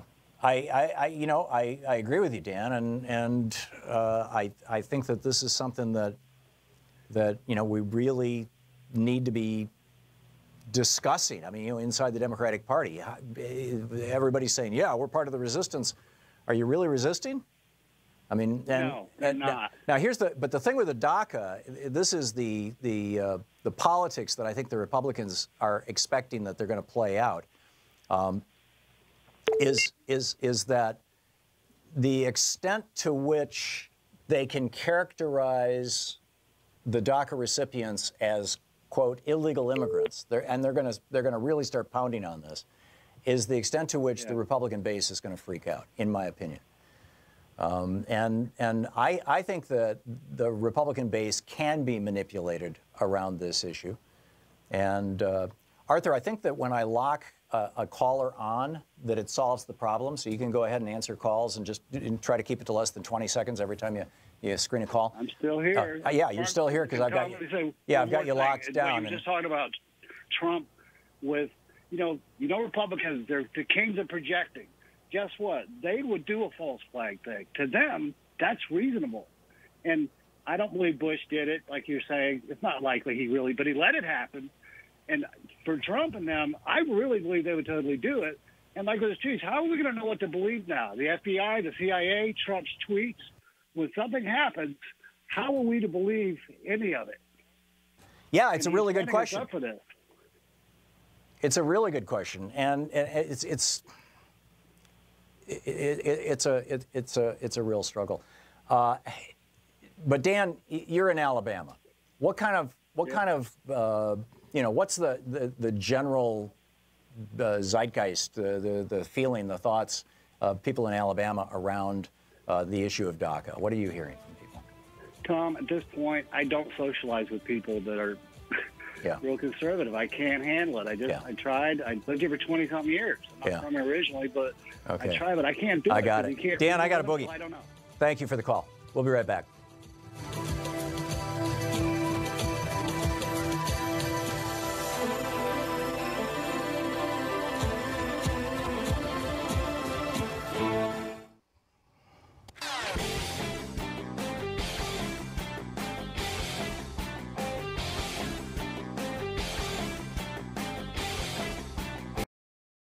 Hi, I'm Heather with Free Speech TV. Your support, whether through giving of donations, volunteering, or even spreading the word, has made it possible for the only independent progressive news network to sustain for more than 20 years. Now, you can give to Free Speech TV through the Branch of Gratitude. This program is a sustainable way to give that reduces waste through paper mailing, postage, and staff hours. By choosing to participate in the Branch of Gratitude, you are joining hands with the socially conscious community and sending a message to the world that Free Speech TV is not only here to stay, it is here to thrive. Please call 877-378-8669 or go online to freespeech.org. Make a difference and join the Branch of Gratitude today.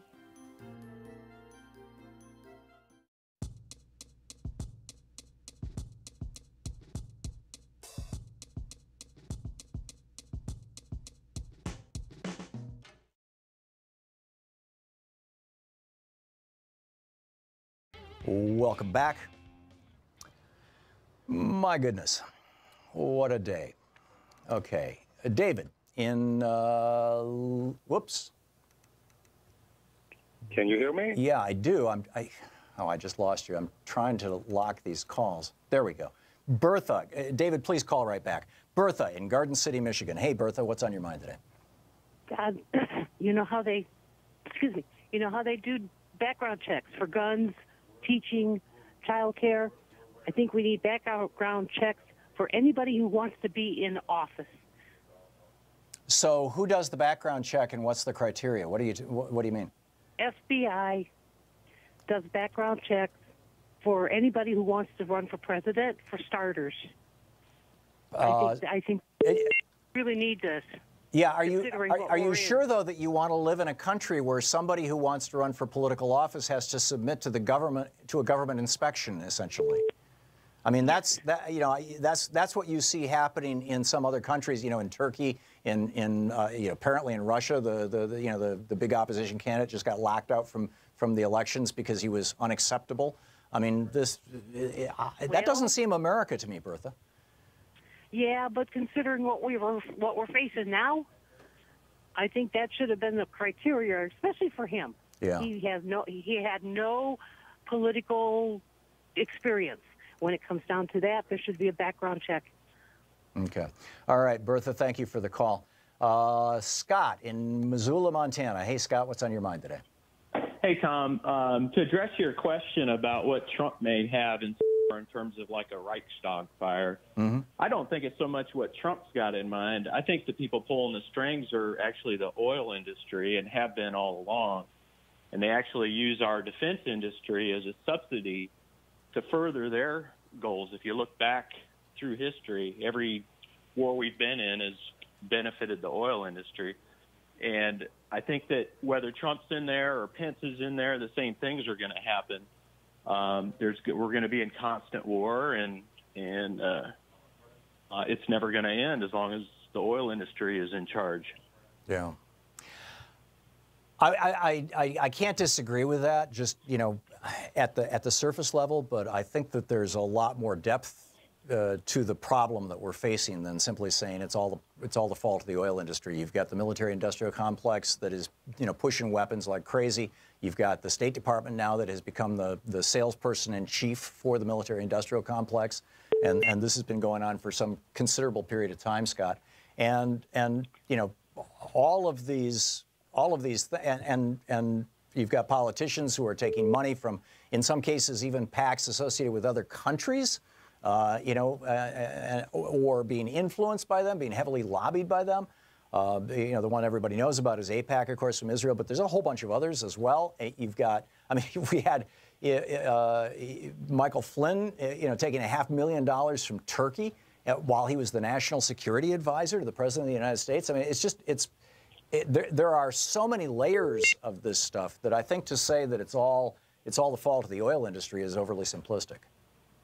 Well, you can, yeah, and you can throw in the defense contractors as co-partners to that. But if you think about the elections and the people of America, they typically vote against war. And in fact, I think some of the people that voted for Trump believed him in his attitude of getting out of all the wars that we're in. And he probably won a lot of votes with that, although obviously that meant nothing. Right. So. Yeah, I don't know, but I think obviously our economy and everything would do better if we weren't so deep in oil and the defense industries. Yeah, I'm with you. Scott, thank you for the call. Let me add, by the way, to this rant or this concern that I have that, you know, President Obama was born in Hawaii. And when Hawaii was, for 38 minutes, you know, the citizens of Hawaii believed themselves to be under nuclear attack, which would have been the time for President Trump to pick up his Twitter account and say there is no nuclear attack coming. There's no missile inbound. But instead, he was playing golf. He couldn't be bothered. And he just continued playing golf through this. Is that because Donald Trump considers Hawaii to be disposable because Obama was born there? It's like anything that has to do with Obama, Trump just tries to get rid of. Is Hawaii now disposable? Because Donald Trump has decided, you know, hey, that's Obama land? Or is it that he doesn't realize it's part of the United States? I mean, anything is possible here. But anyhow, Bill in Crystal Lake, Illinois. Hey, Bill, what's on your mind today? Yeah, hi, Tom. You are talking about a subject that is what I called about two things. Number one is, my wife brought this to my attention, and I don't think I've heard it on air, is that during that 38 minutes, what if somebody or many people in Hawaii perhaps committed suicide because they thought it was the end of their life? Yeah. You know, you don't hear about that, but that's something that certainly could have happened in numbers. And number two, what you had mentioned about him and his attitude toward Hawaii, what about if he had heard about it because he was near the button, and during that time he thought it was real and he hit the button? Yeah. And I don't hear anybody talking about that either. So I just want to know if you wanted to comment on that. Yeah. The whole thing has me baffled, Bill. I mean, it is a level of irresponsibility on the part of the President of the United States that is breathtaking, just absolutely breathtaking. I mean, it makes you wonder, you know, what's up? I mean, is this part of some sort of bizarre electoral strategy? We'll be back. You're listening to the Thom Hartmann Program. Call 202-808-9925. 28 minutes past the hour, back with your calls and more of the news of the day. Is Hawaii a throwaway state? Is the Reichstag fire going to happen after this?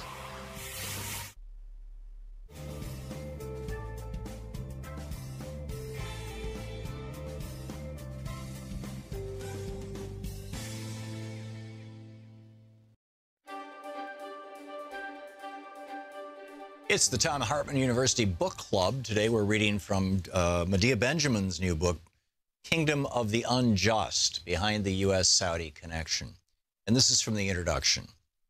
Through the women-led peace organization Code Pink, which I co-founded with Jody Evans after the 9/11 attacks, I have spent much of the last decade standing up against U.S. military intervention in the Middle East and supporting local democracy activists.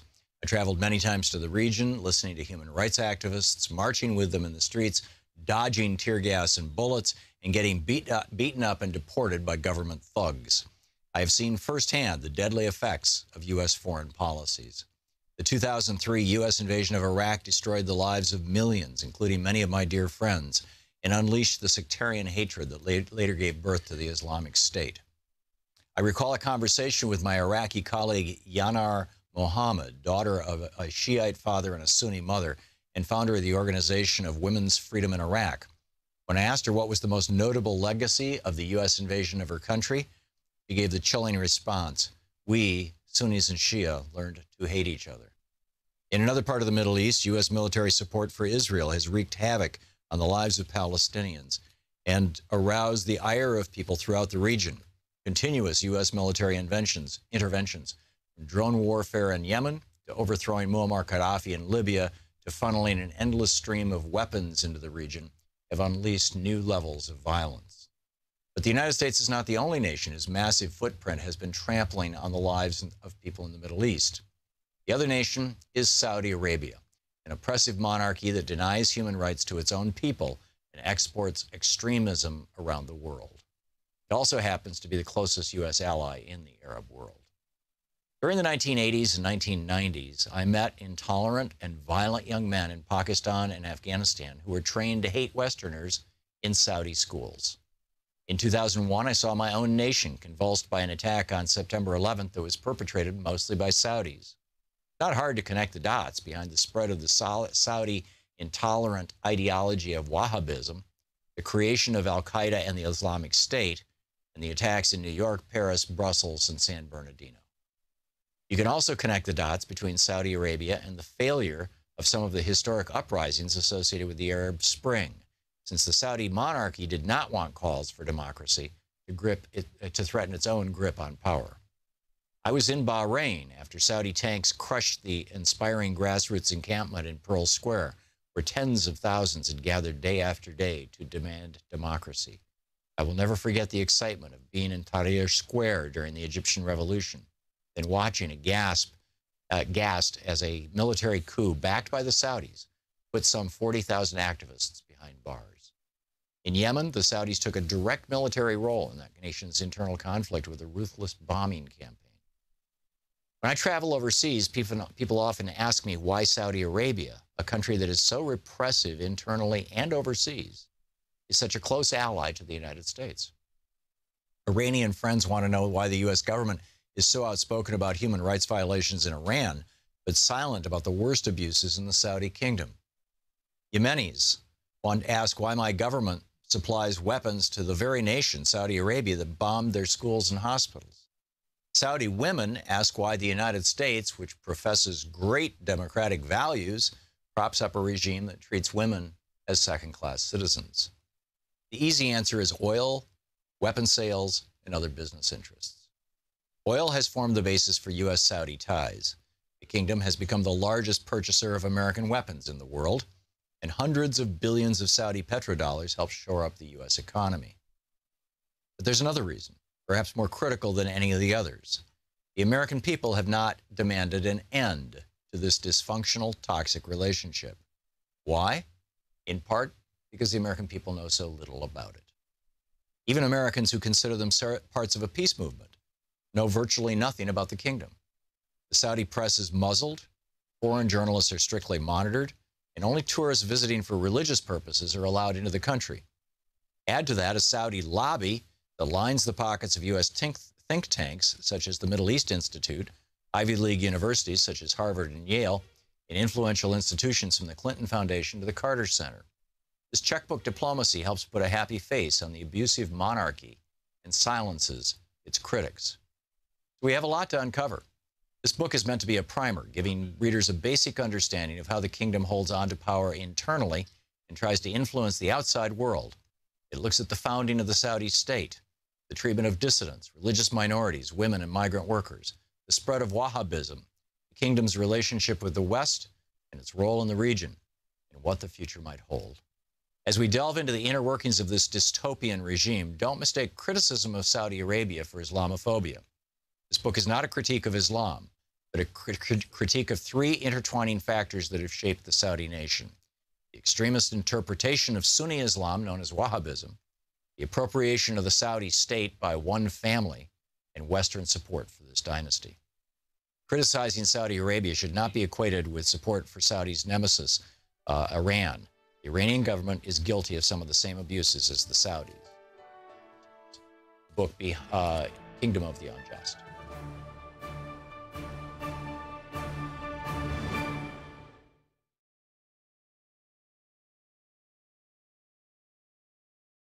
And you can listen anytime, any place you want.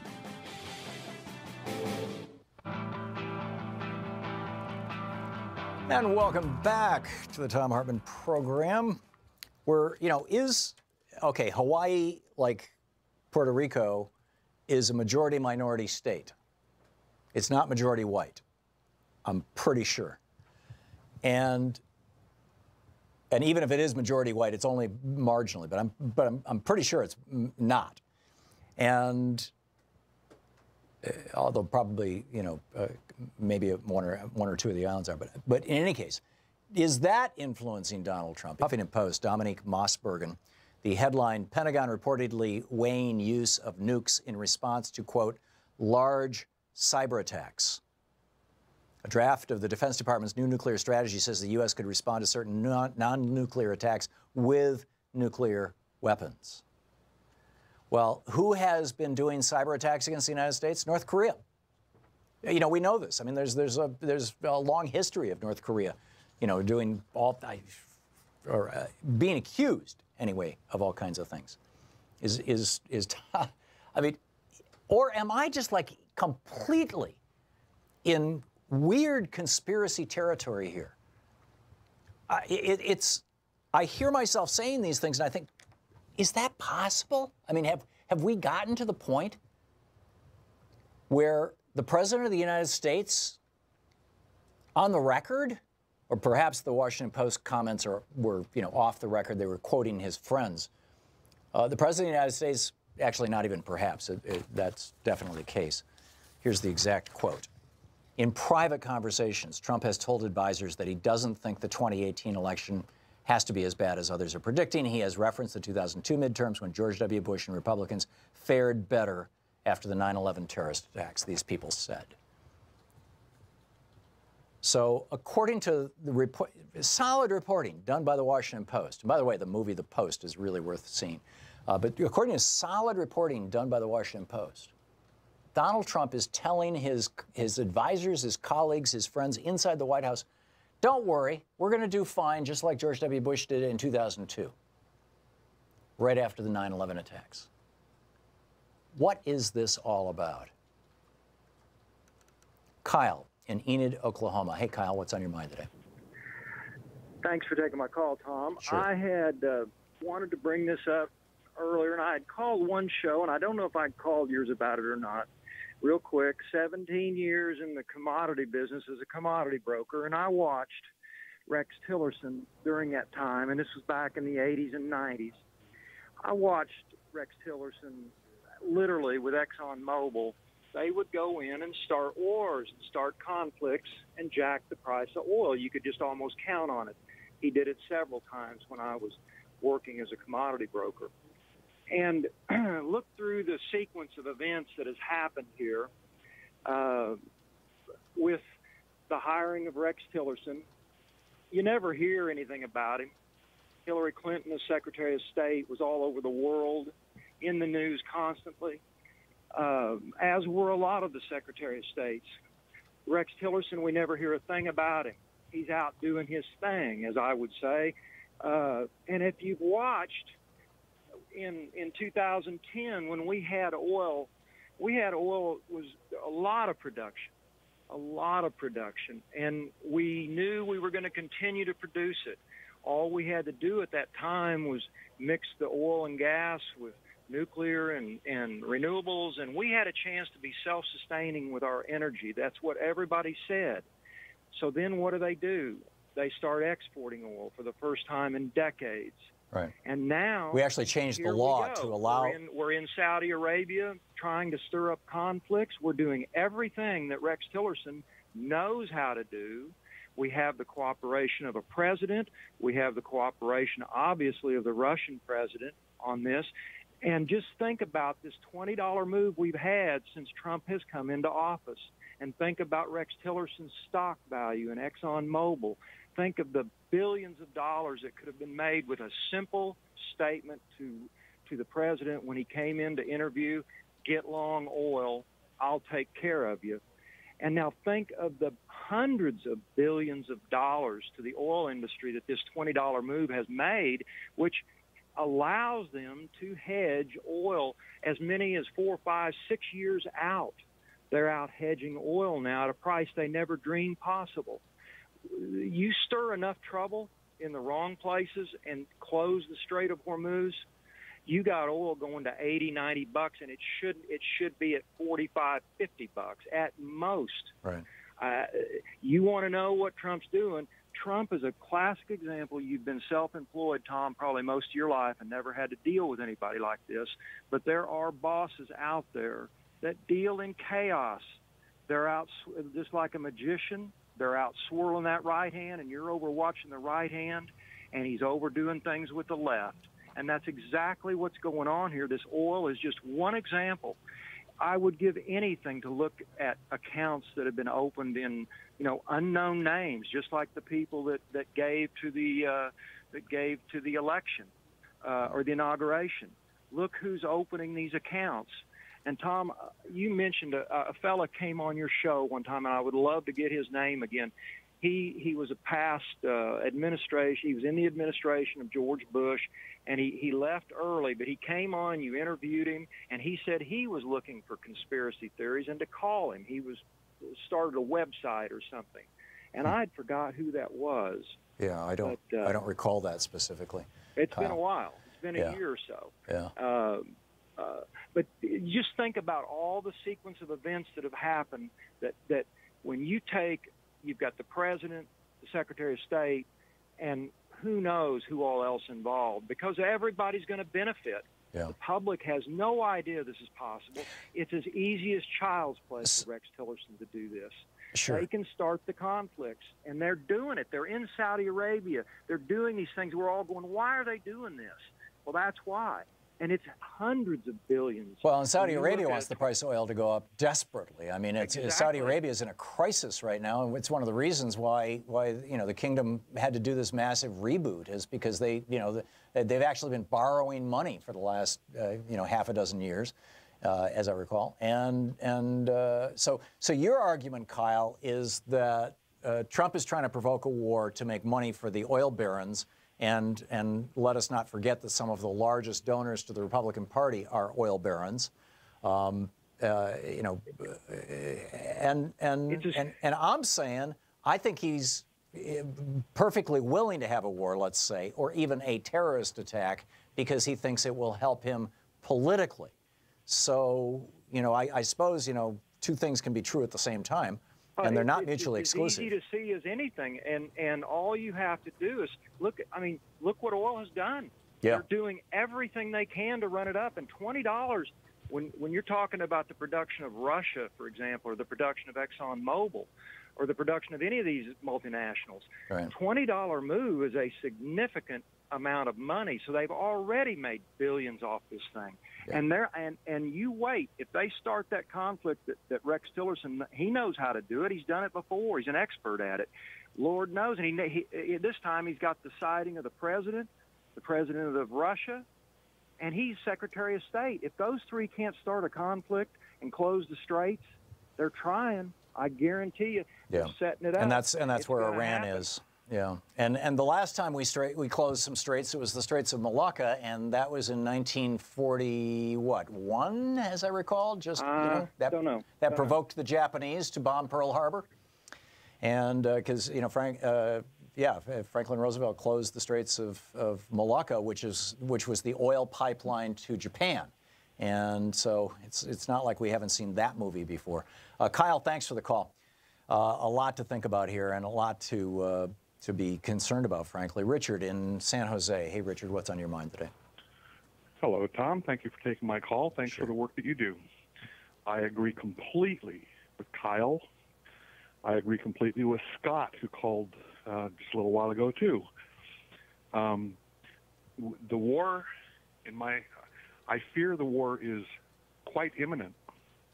The man that's occupying the White House is craven, and I think there's too much credit being given to his potential motivations for war.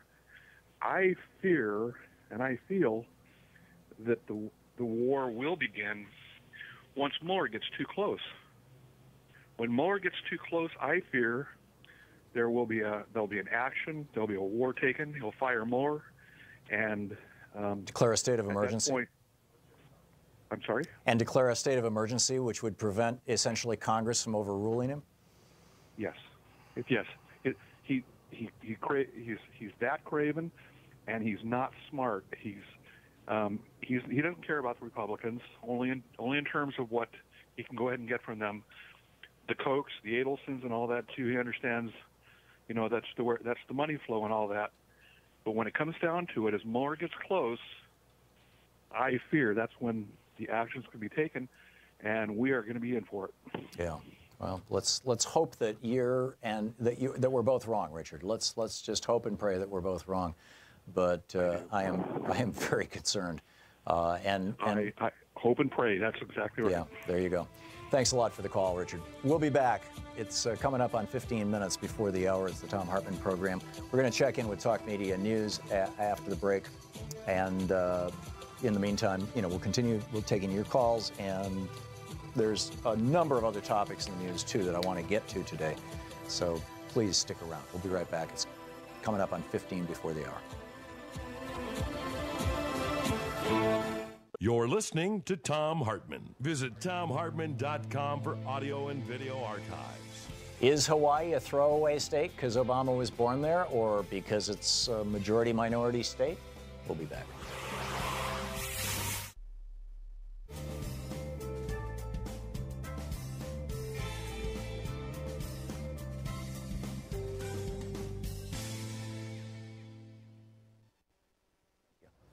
Welcome back.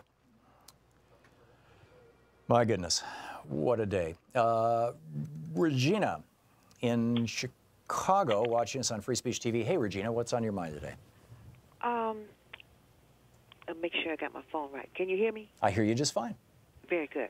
Tom, it's it's so much going on. But, yes, I think Hawaii is a throwaway state. That's why I love listening to you. I beg your pardon of your wife, but that's exactly what I thought when all that stuff was happening in Hawaii. Trump could have cared less.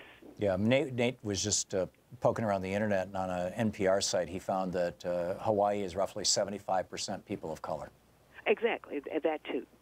But I wanted to share a little story with you and your smart listeners, because this thing that they did, was it yesterday that they had the doctor standing up there? And I don't know what do they have a room someplace that they do something to these people? They get them marching out, with these talking points. But this so-called cognitive test that that Trump wants to let everybody know that he took. Personal story. I'm a retired special education teacher, and I also raised a special needs child in that he has issues with bipolar, ADHD, oppositional defiant behavior disorder, and the list goes on. Yeah. And my family, even though we're middle class, we ended up sending him to a military school. They kicked him out because they couldn't control him and work with him. Anyway, make a long story short, in learning how to deal with people that lie, like Trump does, he's never going to change. That's who he is. So my son is very high functioning. Very high functioning. He can be charismatic. He can get you in and this, that, and the other. But then he can be so explosive on the other side. And there's different degrees of. At least I feel it is. Even like you would have on the autistic spectrum, I believe that there are varying degrees of mental health issues. Oh, sure. There's a spectrum to ODD. There's a spectrum to ADHD. Absolutely. Exactly. And this man I was talking to my cousin, who is a doctor of psychology, and this morning, and I said, you know what hurts me the most and what people have to realize is that this man, you ever look at Trump's youngest son when he's walking behind him? That child looks so hurt. And can you imagine what he has to deal with? Because the explosiveness and the lying and the changing of the mind, and I just feel if Trump doesn't care what the impression he leaves on his son, then we ought to realize where we are. And so I just encourage everybody, get ready. Let's vote. The only thing that's going to help us is to vote these people out of office. Yeah, and let's not hope that there's a war in between now and that election that might. That's true. And Tom, before I go, what is the book that you've talked about that helps us understand the difference between Republicans and Democrats and Probably, there's two books that I've written. Is that what you're talking about, Regina? Well, no, not. It's a. I think they're out of England. They wrote a book about. Yeah, that's Richard Wilkerson and Kate Pickett, and it's called The Spirit Level. Yes. The Spirit Level, and you can Google it. They got a great website. But I wanted to add those to my collection. Yes. Thank you, Regina.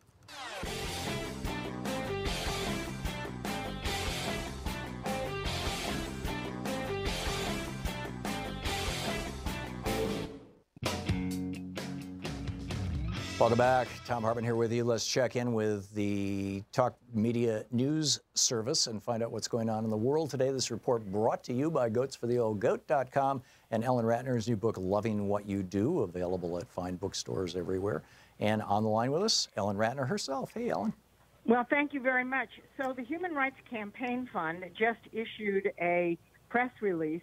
This is basically against the Trump administration and their transgender policy. What they're trying to do now is establish a separate office in HHS so that if somebody has a heart attack and they're trans and you happen to be the van driver or the person that's driving the person to the hospital and you have an objection to a trans person, you don't have to take them. So ambulance drivers can turn people down because they're trans? That's right. That's basically, you do not have to provide a medical service to somebody if you object to who they are. Oh, my God. I mean, you cannot make this stuff up. No, you can't. Ellen, I wanted to ask your opinion of something. The Washington Post yesterday, January 14th, said, and I quote, first of all, let me provide the context. While Hawaii thought they were under attack, and you were there, when Hawaii thought they were under attack, of course, Trump was golfing, and he never bothered to pick up his phone and tweet out to people, don't worry, just relax, it's a false alarm, that kind of thing. Instead, he just continued playing golf. Apparently, he didn't think it was that big a deal. But then we get this thing from the Washington Post. In private conversations, Trump had told advisors he doesn't think the 2018 election is going to be as bad as others are predicting. He has referenced the 2002 midterms when George W. Bush and Republicans fared better after the 9/11 terrorist attacks, these people said. End of quote from the Washington Post. And I'm asking the question, is it possible that Trump is actually hoping for an attack on America? And then the corollary to that, and my question to you, Ellen, is do you think I'm totally nuts in a total, have I turned into like a 9/11 truther or something? And then the corollary to that is, does he think of Hawaii as a sacrifice zone because it's 75% people of color? Well, being in Hawaii this time, and I was here in '88, but now I'm much more with the people, I see how America has taken over the culture very similar to what we did with the Native Americans. And it is an island of color. That's for sure. But also there was a report that somebody leaked to the New York Times that basically said if there are cyber attacks, we can and should think about responding with a nuclear attack. Right, and who has been doing cyber attacks against us? It's been North Korea, among others. Well, absolutely. And don't forget, there was also a supposed not real attack that happened in Japan yesterday. Now, I have a right-wing host. I mean, he's totally conspiracy nutcase. But he thinks that we're shooting these missiles off, and that's why it's going on in Japan and Hawaii. I don't know. But I will tell you that it would not surprise me if they decide that Hawaii is off the books. Wow. Yeah. So what else is going on in the world? I mean, I don't think you're wrong at all, Tom. That's disheartening, but yeah. Well, I mean, we're just all going to watch the movie here. You know, we're going to watch this all unfold over the next year and a half, or actually over the next, what is it, 10 months as we go into the elections now. So, well, we have the election in November 2018. Yeah, and that's the one he's talking about. He's basically implying, at least the Washington Post is implying, that Trump is expecting an attack on the United States before the election, which will help the Republicans, in his opinion. So anyhow, you know, it is interesting, and I wrote an article about this, and people are going to think I'm completely nuts because I know everybody loves Roosevelt. I have ambivalent feelings about him. But when I went to Pearl Harbor, I found out that Roosevelt cut off the Panama Canal to Japan. He cut off oil. He cut off the ability to do trade, and Japan felt that they had nothing to lose. That's right. And that may be the case with North Korea. Yeah, he closed the Straits of Malacca, which cut off the major oil supply for Japan. That's the straits there between Indonesia and whatever the country is off the coast of Indonesia. That's right. On the way to, that the oil freighters were going to Japan. So there, you can, whether Roosevelt was trying to provoke the Japanese or not is a huge issue for debate, but it certainly did, and now we can learn from that history. Anyhow, what else is going on? We cannot learn from that history. Well, if Trump actually thinks that an attack or a war would help him politically, I don't know. It's just having been through George W. Bush lying about weapons of mass destruction in order to have a war that in 1999 he told Mickey Herskowitz, his biographer, that he wanted to have, that he thought that would make his presidency successful if he had a real war with Iraq, not a little war like his dad had. Maybe has just turned me into a total cynic, but. Any other news of the day, Ellen? Oh, there's a lot of news. Eric Trump was on Fox and Friends, I believe it was Fox and Friends this morning, was on Fox anyhow, and he said that his father sees green because he just cares about the economy. That's what he talks about and thinks about. And so Eric Trump is trying to say, no, he's not a racist, he just thinks green. But interestingly enough, the White House put out something and it was not picked up. They basically talked about Barbara Jordan being a real trailblazer, and then they talked about her views of immigration, which, I don't really know if they may have taken it out of context. They may have found something first. Who knows? But basically she talks about America. And the White House put out an entire press release based on Barbara Jordan and her views on immigration. So they're trying to win over the Black Caucus that way. And speaking of the Black Caucus, as you know, there's supposed to be a government shutdown that might happen as early as Friday. It may not happen at all. But one of the things that they are working on in terms of the government shutdown is to do the CHIP Act, the Child Health Care Act, right, and maybe not do DACA. Right. Yeah. Children's Health Insurance Program. So it's like they're saying, okay, which children's program do you want, Democrats? And it's like, this is like a Sophie's Choice kind of thing. Exactly. By the way, Dennis Kucinich announced his bid for Ohio governor today. Does he have a chance? What? Does he have a chance? I don't think so. But that's just, hey, I'm from Ohio. What do I know? Well, that's why I asked, because you know Ohio politics.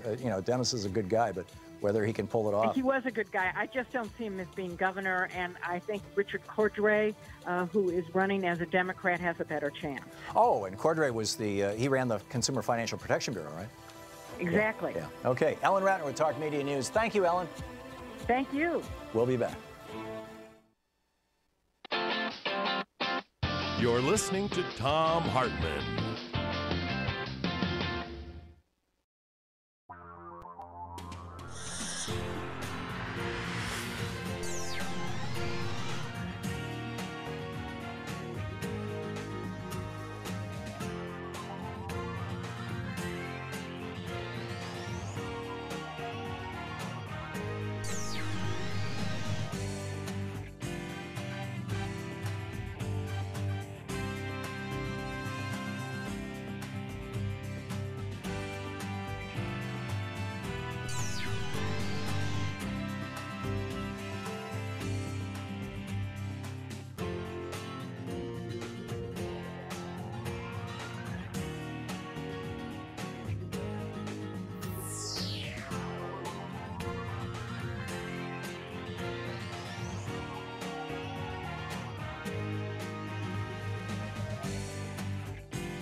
The Thom Hartmann Program is brought to you in part by the Aiden Forecast, an investment newsletter with weekly updates of leading market indicators and a monthly deep dive into what the details of the economy and the markets mean for investors and retirees. On the web at aidenmarkets.com. Wines have some of the highest pesticide levels in our food chain. This hour brought to you by ecowine.com. Pesticide-free wines, organic wines, imported from France by the Organic Wine Company, ecowine.com. Hartmann Program is brought to you in part by Super Beets. Super Beets are sourced from non-GMO beets, and they're packed with dietary nitrates, helping to produce nitric oxide for more energy, stamina, and support for healthy blood pressure levels naturally. For more information, call 800-223-8242 or visit tomsbeets.com.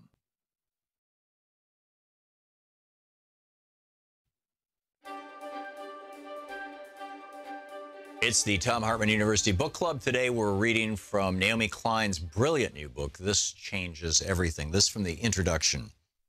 A voice came over the intercom. Would the passengers of Flight 3935, scheduled to depart Washington, D.C. for Charleston, South Carolina, kindly collect their carry-on luggage and get off the plane?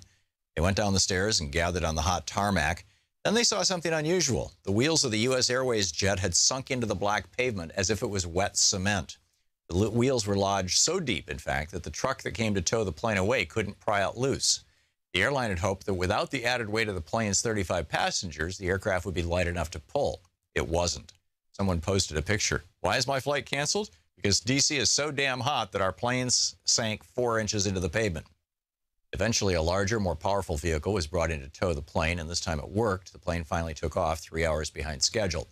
The spokesperson for the airline blamed the incident on very unusual temperatures. The temperatures in the summer of 2012 were indeed unusually hot, as they were the year before and the year before. And it's no mystery why this has been happening. The profligate burning of fossil fuels, the very thing that U.S. Airways was bound and determined to do, despite the inconvenience presented by a melting tarmac. This irony, the fact that the burning of fossil fuels is so radically changing our climate that it's getting in the way of our capacity to burn fossil fuels, did not stop the passengers of Flight 3935 from re-embarking and continuing their journeys. Nor was climate change mentioned in any of the major news coverage of the incident. I'm in no position to judge these passengers. All of us who live high consumer lifestyles, wherever we may happen to reside, are metaphorically passengers on Flight 3935. Faced with a crisis that threatens our survival as a species, our entire culture is continuing to do the very thing that caused the crisis, only with an extra dose of elbow grease behind it. Like the airline bringing in a truck with a more powerful engine to tow that plane, the global economy is upping the ante from conventional sources of fossil fuels to even dirtier and more dangerous versions. Bitumen from the Alberta tar sands, oil from deepwater drilling, gas from hydraulic fracking, coal from detonated mountains, and so on. Meanwhile, each supercharged natural disaster produces new irony-laden snapshots of a climate increasingly inhospitable to the very industries most responsible for its warming, like the 2013 historic floods in Calgary that forced the head offices of the oil companies mining the Alberta tar sands to go dark and send their employees home, while a train carrying flammable petroleum products teetered on the edge of a disintegrating rail bridge. Or the drought that hit the Mississippi River 1 year earlier, pushing water levels so low that barges loaded with coal and oil were unable to move for days while they waited for the Army Corps of Engineers to dredge a channel. They had to appropriate funds allocated to rebuild from the previous year's historic flooding along the same waterway. Or the coal-fired power plants in other parts of the country that were temporarily shut down because the waterways that they draw into cooler machinery were either too hot or too dry, or in some cases, both. Living with this kind of cognitive dissonance is simply part of being alive in this jarring moment of history, when a crisis that we have been studiously ignoring is hitting us in the face. And yet we're doubling down on the stuff that caused the crisis in the first place. I denied climate change for longer than I care to admit. I knew it was happening, sure, and not like Donald Trump and the Tea Party years going on about how the continued existence of winter proves it's all a hoax. But I stayed pretty hazy on the details and only skimmed most of the news stories, especially the really scary ones. I told myself the science was too complicated and that the environmentalists, they're dealing with it. And I continue to behave as if there was nothing wrong with the shiny card in my wallet attesting to my elite frequent flyer status. A great many of us engage in this kind of climate change denial. We look for a split second and then we look away. Or we look but then turn it into a joke. More signs of the apocalypse, which is another way of looking away. Or we look but tell ourselves comforting stories about how humans are clever and will come up with a technological miracle that will safely suck the carbon out of the skies or magically turn down the heat of the sun, which I was to discover while researching this book is yet another way of looking away. Or we try to look, we look but try to be hyper-rational about it. Dollar for dollar, it's more efficient to focus on economic development than climate change, since wealth is the best protection from climate extremes, weather extremes. As if having a few more dollars will make much difference when your city is underwater, which is a way of looking away if you happen to be a policy wonk. Or we look but tell ourselves we're too busy to care about something so distant and abstract, even though we saw the water in the subways in New York City and the people on the rooftops in New Orleans, and know that no one is safe, the most vulnerable least of all. And though perfectly understandable, this too is a way of looking away.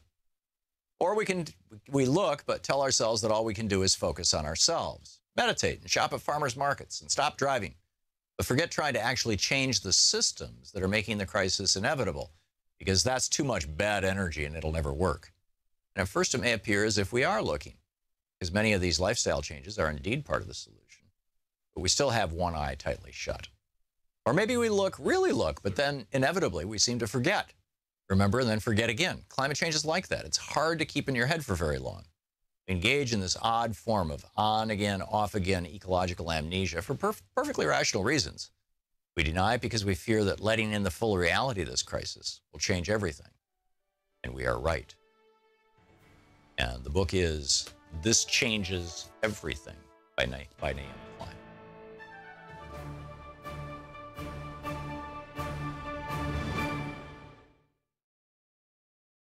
Plan to pull.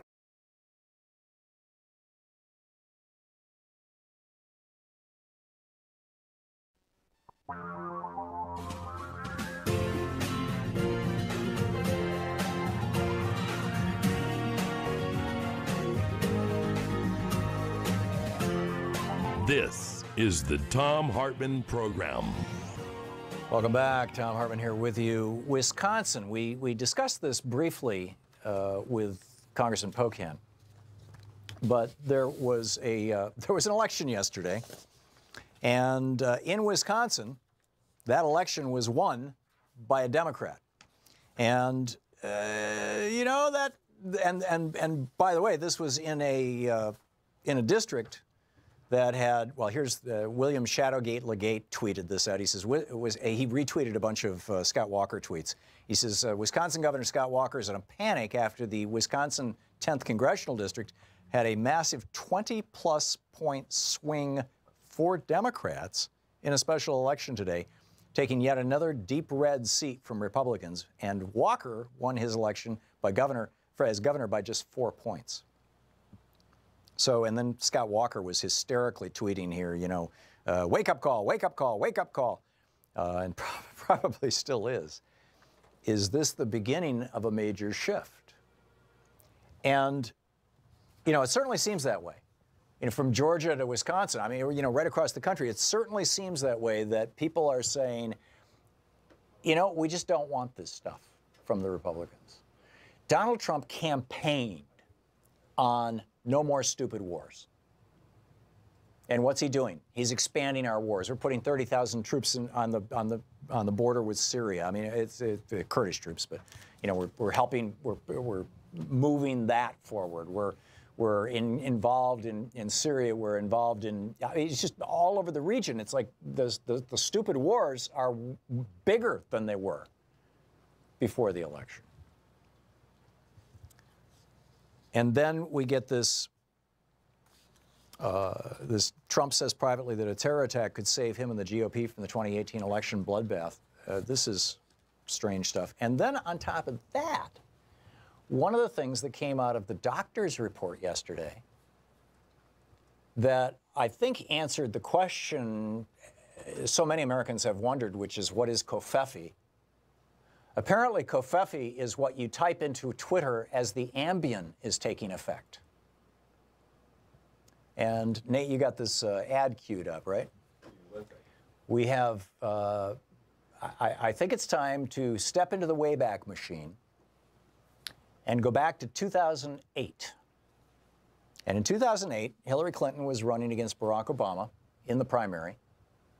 And the argument that she was making was that Barack Obama was, you know, he'd been a state senator for a couple of years. He'd been a U.S. senator for about a year before he started campaigning for president. And so basically what she was saying is, you know, he doesn't have the experience. He's not the steady, safe, reliable, this is the guy, you know, kind of thing. And her campaign ran an ad in that 2008 election, and, you know, whether we've got it or not, I can talk about it, in which it said basically a phone is ringing. It's 3 a.m. and a phone is ringing in the White House. And the person who answers that phone is going to be, you know, making a decision for your family. In the ad, they were showing pictures of children sleeping in their beds. It's 3 a.m., right? And then the question, you know, who's going to answer the phone? Well, if Trump is taking Ambien, nobody's going to answer the phone. I mean, you know, back in 2002 or thereabouts, you have the video? You've got it? Okay. Here, this is the ad. I just want to, I think it's, now is an interesting and important time to revisit this ad. Check it out. It's 3 a.m. and your children are safe and asleep. But there's a phone in the White House and it's ringing. Something's happening in the world. Your vote will decide who answers that call. Whether it's someone who already knows the world's leaders, knows the military, someone tested and ready to lead in a dangerous world. It's 3 a.m. and your children are safe and asleep. Who do you want answering the phone? I'm Hillary Clinton, and I approve this message. So that was the ad. And it raises a real issue. Now, it turned out President Obama was just fine at 3 a.m. But if Trump is taking Ambien, now, you know, his doctor said he's taking it for long flights. And yeah, okay, that makes sense. But Covfefe wasn't after a long flight. And a lot of people who start using sleeping pills start using them real regularly. And the story I started to tell before you know, we got the ad ready was back in 2004, I think it was, something like it wasn't. No, it was even before that. It was before I was doing this show. We started this show in the spring of 2003, so it must have been in 2001, 2002. I was working on a book, Unequal Protection, and I was on a screaming deadline. I was so far behind on this deadline, and I was so stressed out, and I could not sleep. All night long, all I could think about was, you know, the stuff that I had to do on this chapter or that chapter. So I went to my doctor and I said, I need some sleeping pills, and he gave me a prescription for Ambien. And I took it for 4 or 5 nights in a row. And by the 5th or 6th day, I forget which one it was, I mean, this was a decade and a half ago, I just melted down. I mean, that day, I had a couple of panic attacks. I thought I was having a heart attack. I mean, it was just, oh my God, you know, and when it hits you, it really hits you. And if Donald Trump is taking Ambien,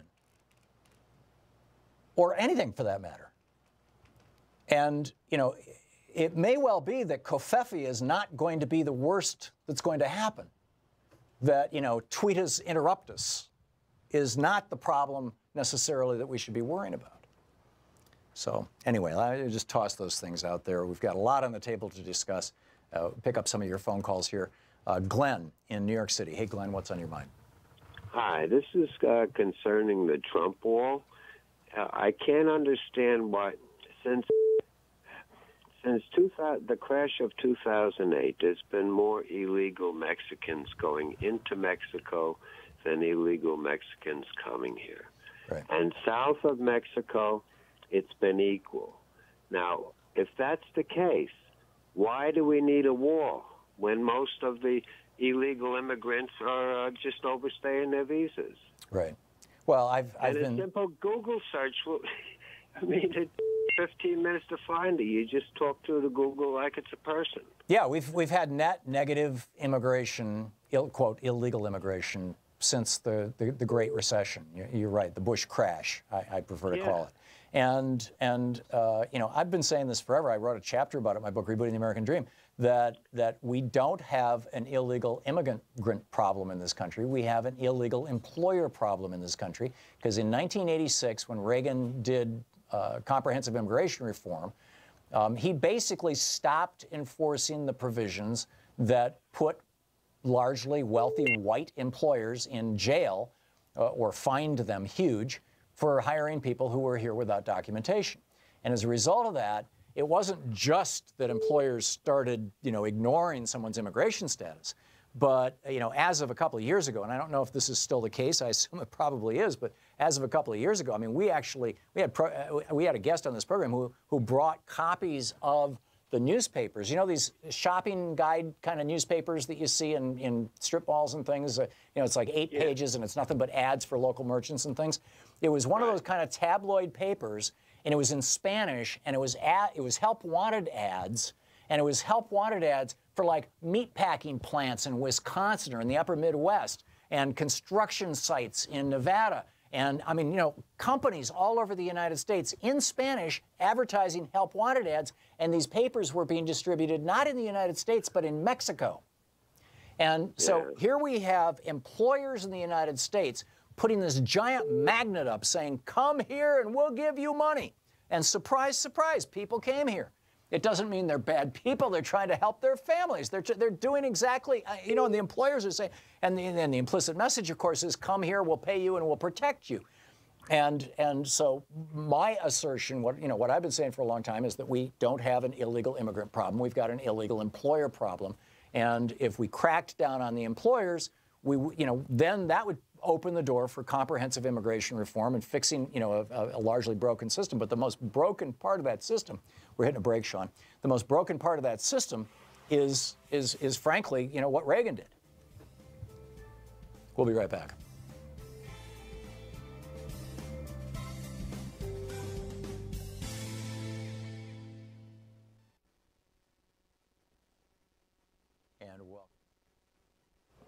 And welcome back. Lisa in Santa Rosa, California. Hey, Lisa, your thoughts on the day? Yeah, thanks, Tom. Listen, I've been wondering when somebody was going to start talking about the fact that we're basically on the verge of war. And if you're crazy, so am I. We should hold hands and jump off the same way. Whoop, we just lost Lisa. Lisa, please call back. And apparently I have to lock down the lines in order to hold a caller here.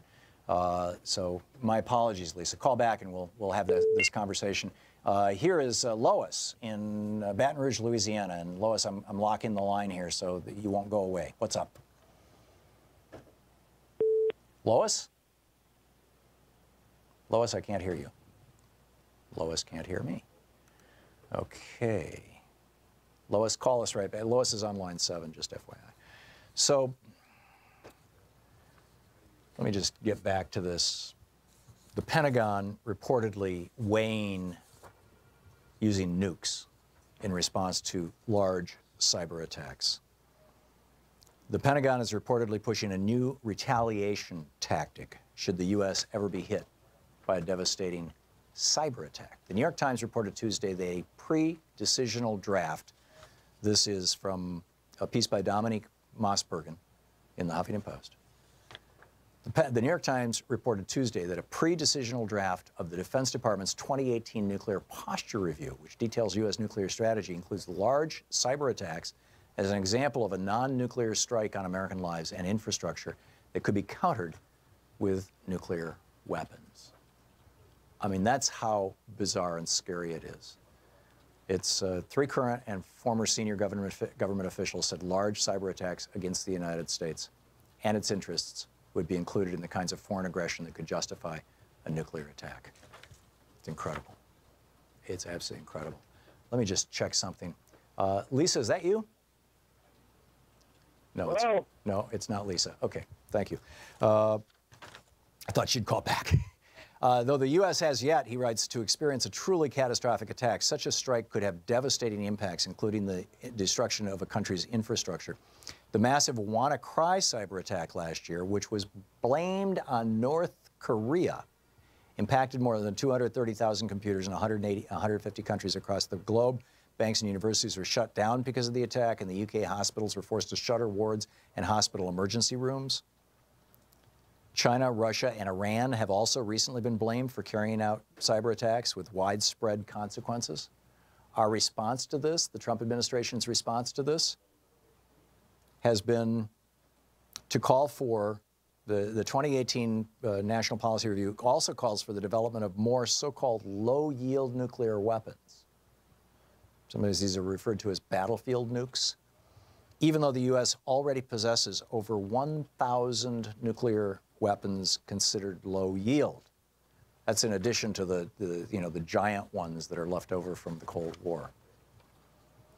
So, where do we go with this, right? Where do we go with this? I don't want to scare anybody, but that said, I think that we need to take this stuff really, really seriously. We'll be back. It's coming up on 20 minutes past the hour.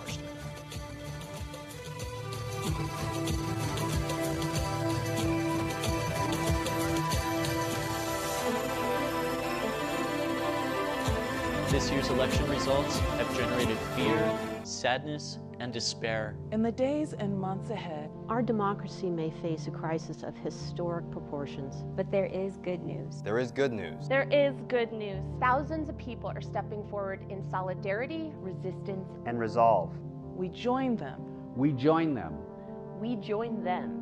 In standing with the most vulnerable communities among us. Those most likely to be targeted by new restrictions and policies. We will tell their stories here. Here. Here on Free Speech TV. We will lift their voices here. Here on Free Speech TV. In the difficult times ahead, know that we will be with you 24 hours a day. Every day. You are not alone. You are not alone. You are not alone. There are millions of us. Raising our voices and hearts together as one. We've got your back. We got your back. Free Speech TV's got your back. The revolution is in progress. I'm Nina Turner, and you're watching Free Speech TV.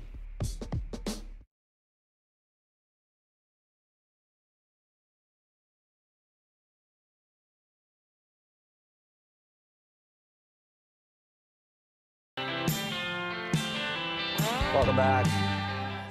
Pick up your calls here. Charles in Greensboro, North Carolina. Hey, Charles, what's on your mind today? Oh, I've been thinking about this for quite some time, reading interviews with Trump voters from around the country, and I don't think you and maybe you do, but a lot of your listeners appreciate something. I grew up in the capital of the Confederacy in the 60s. I was in Richmond. That town went through 2 or 3 years of just total ecstasy, celebrating the 100th anniversary of the War of Southern Rebellion. I have seen these people, worked with them. My dad had a business where a lot of them came in.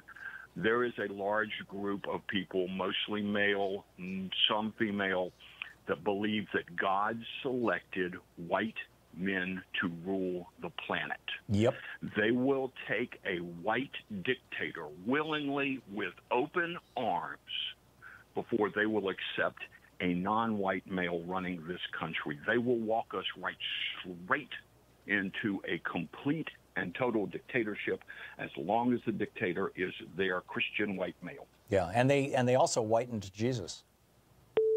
Yeah. I mean, it's a virtual certainty that Jesus is, Jesus didn't look like a Norwegian, and yet, look at all the pictures, our characterizations. I was raised as Baptist. I know all about that, and I've left that way far behind me. But yeah, this is in my mind. This is something that is very serious, and these people aren't kidding around. And I think that the resistance and the other people that are, like myself and you and so forth, are against it, need to realize we're fighting, with these people. They are in a take no prisoners mode. Yeah, I agree. Charles, thank you for the call. Very, very well said and very concerning. Rob in Guys Mills, Pennsylvania. Hey, Rob, what's on your mind today? Well, you were talking about 9/11. I actually ran an investigation into 9/11 for 2.5 years, and I can tell you it's not what everybody thinks it is. And I actually think its main purpose was to have the war go on and on. They wanted another Vietnam. And that's what the war on terror is. Well, Vietnam was insanely profitable. It's what Daniel Ellsberg exposed.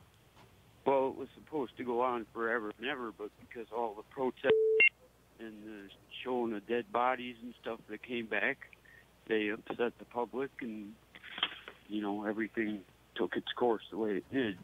But they wrote laws, so they can't do that anymore. Yeah. You know, and that's kind of weird. Yeah. But anyways, I was going to bust the whole story open before the election, and I probably would have took down about 40% of the Republican Party. Oh, my. And, Well, Rob, I think that, and Rob, thank you for your call. I think that we can all see how George W. Bush exploited 9/11. He got us into 2 illegal wars. He used it for political purposes. He had told his biographer 2 years in advance that he was going to do that. It shouldn't have been a surprise. The question is, you know, what's Donald Trump up to, in my opinion? Kathy in Crystal Lake, Illinois. Hey, Kathy, what's on your mind today? Hey, Tom, thanks for taking my call. You know, I've had this foreboding since the inauguration that there was going to be some sort of bloodless coup staged by Trump and, you know, the Mercers, all the dark money. And this whole thing in the New York Times that I read, actually, I think early this morning, about using nuclear weapons to counteract a cyber attack, it's beyond frightening. Right. I really believe there's going to be something he's going to do to stage a martial law scenario, possibly even suspend elections. I don't know. I just know that I had this feeling, and I can't shake it. You and I are the same age, so we've lived through some pretty horrific presidents and some pretty good ones. But well, and the reality, Kathy, is Nixon actually considered doing that. Yeah. I mean, he actually had a conversation with Kissinger about, you know, can I declare a state of emergency here? You know, what's involved? I mean, it's not like this has never been discussed in the White House.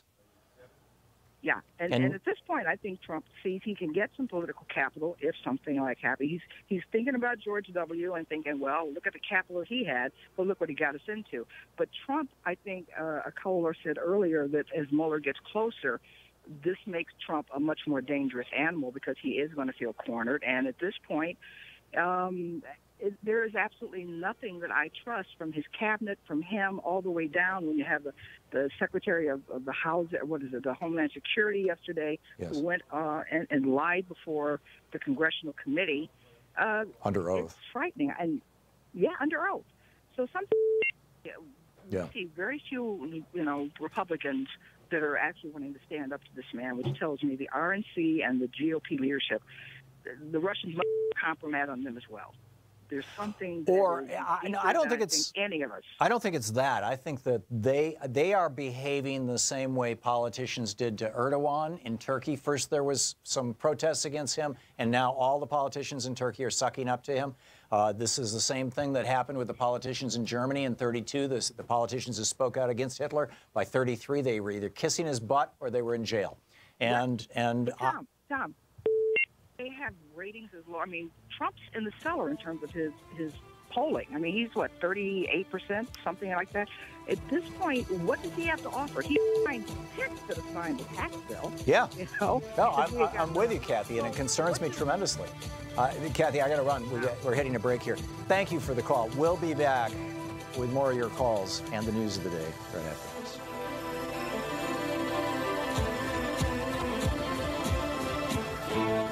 You're listening to the Thom Hartmann Program. Call 202-808-9925. Is it even conceivable that Donald Trump would welcome an attack on the United States for political purposes? Is it even conceivable?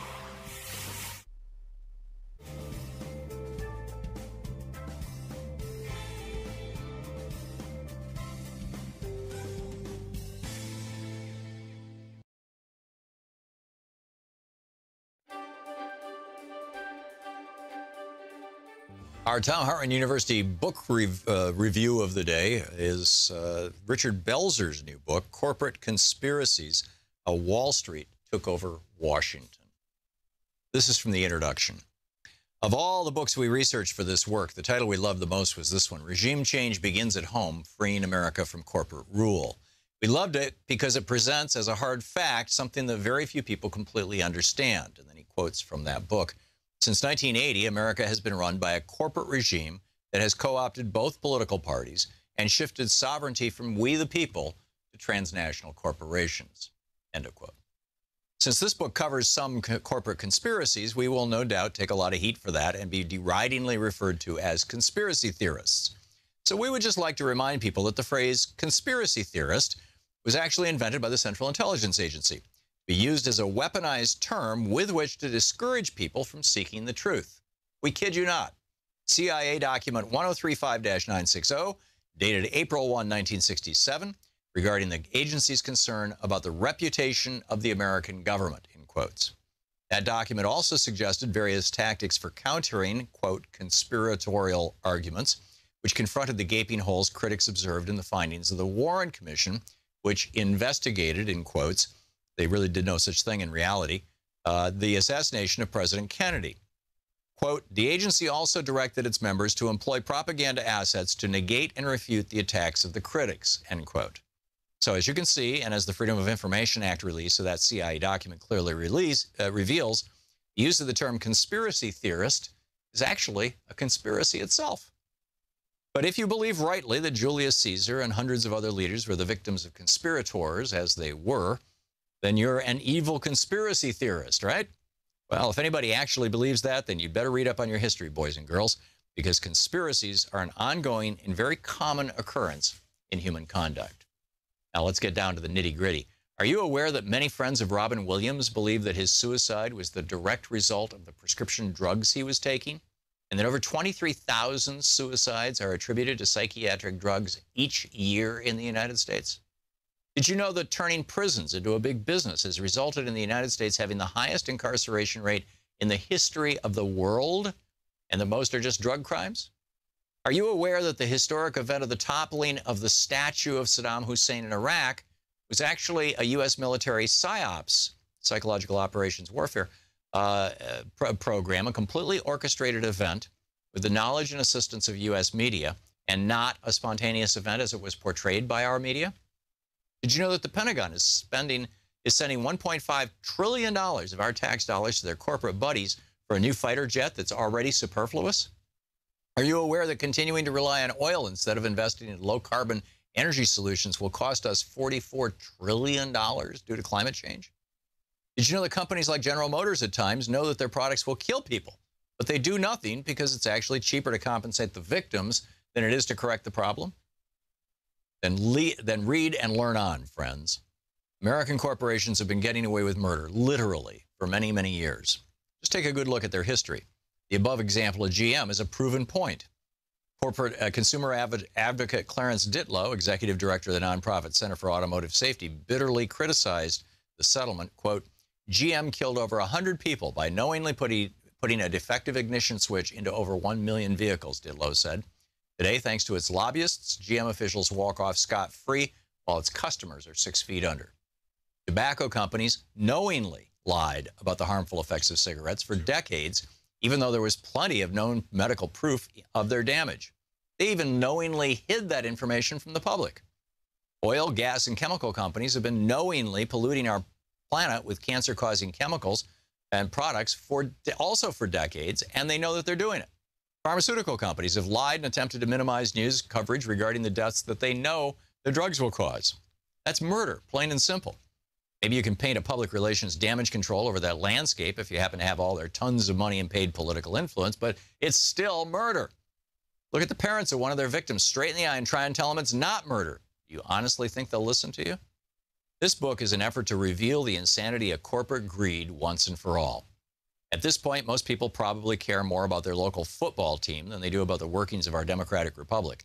And while we understand their frustration and their reasons, that's not good enough, folks.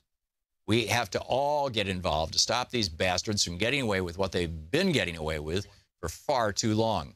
They're robbing us blind, poisoning our planet, hijacking our democracy, and ruining the futures of our children and grandchildren. They must be stopped. As an agent of the U.S. government employed to implement policies to benefit U.S. corporations, John Perkins noted in his classic work, Confessions of an Economic Hitman, that corporate America has extended its rule beyond our borders. Quoting from Perkins, what we had previously considered U.S. corporations were now truly international, even from a legal standpoint. Many of them were incorporated in a multitude of countries. They could pick and choose from an assortment of rules and regulations under which to conduct their activities, And the multitude of globalizing trade agreements and organizations made this even easier. Corporatocracy had become a fact, and it increasingly exerted itself as the single major influence on world economics and politics. Sad to make this observation, but we have become a government of the corporations, by the corporations, and for the corporations. I'm Nina Turner, and you're watching Free Speech TV.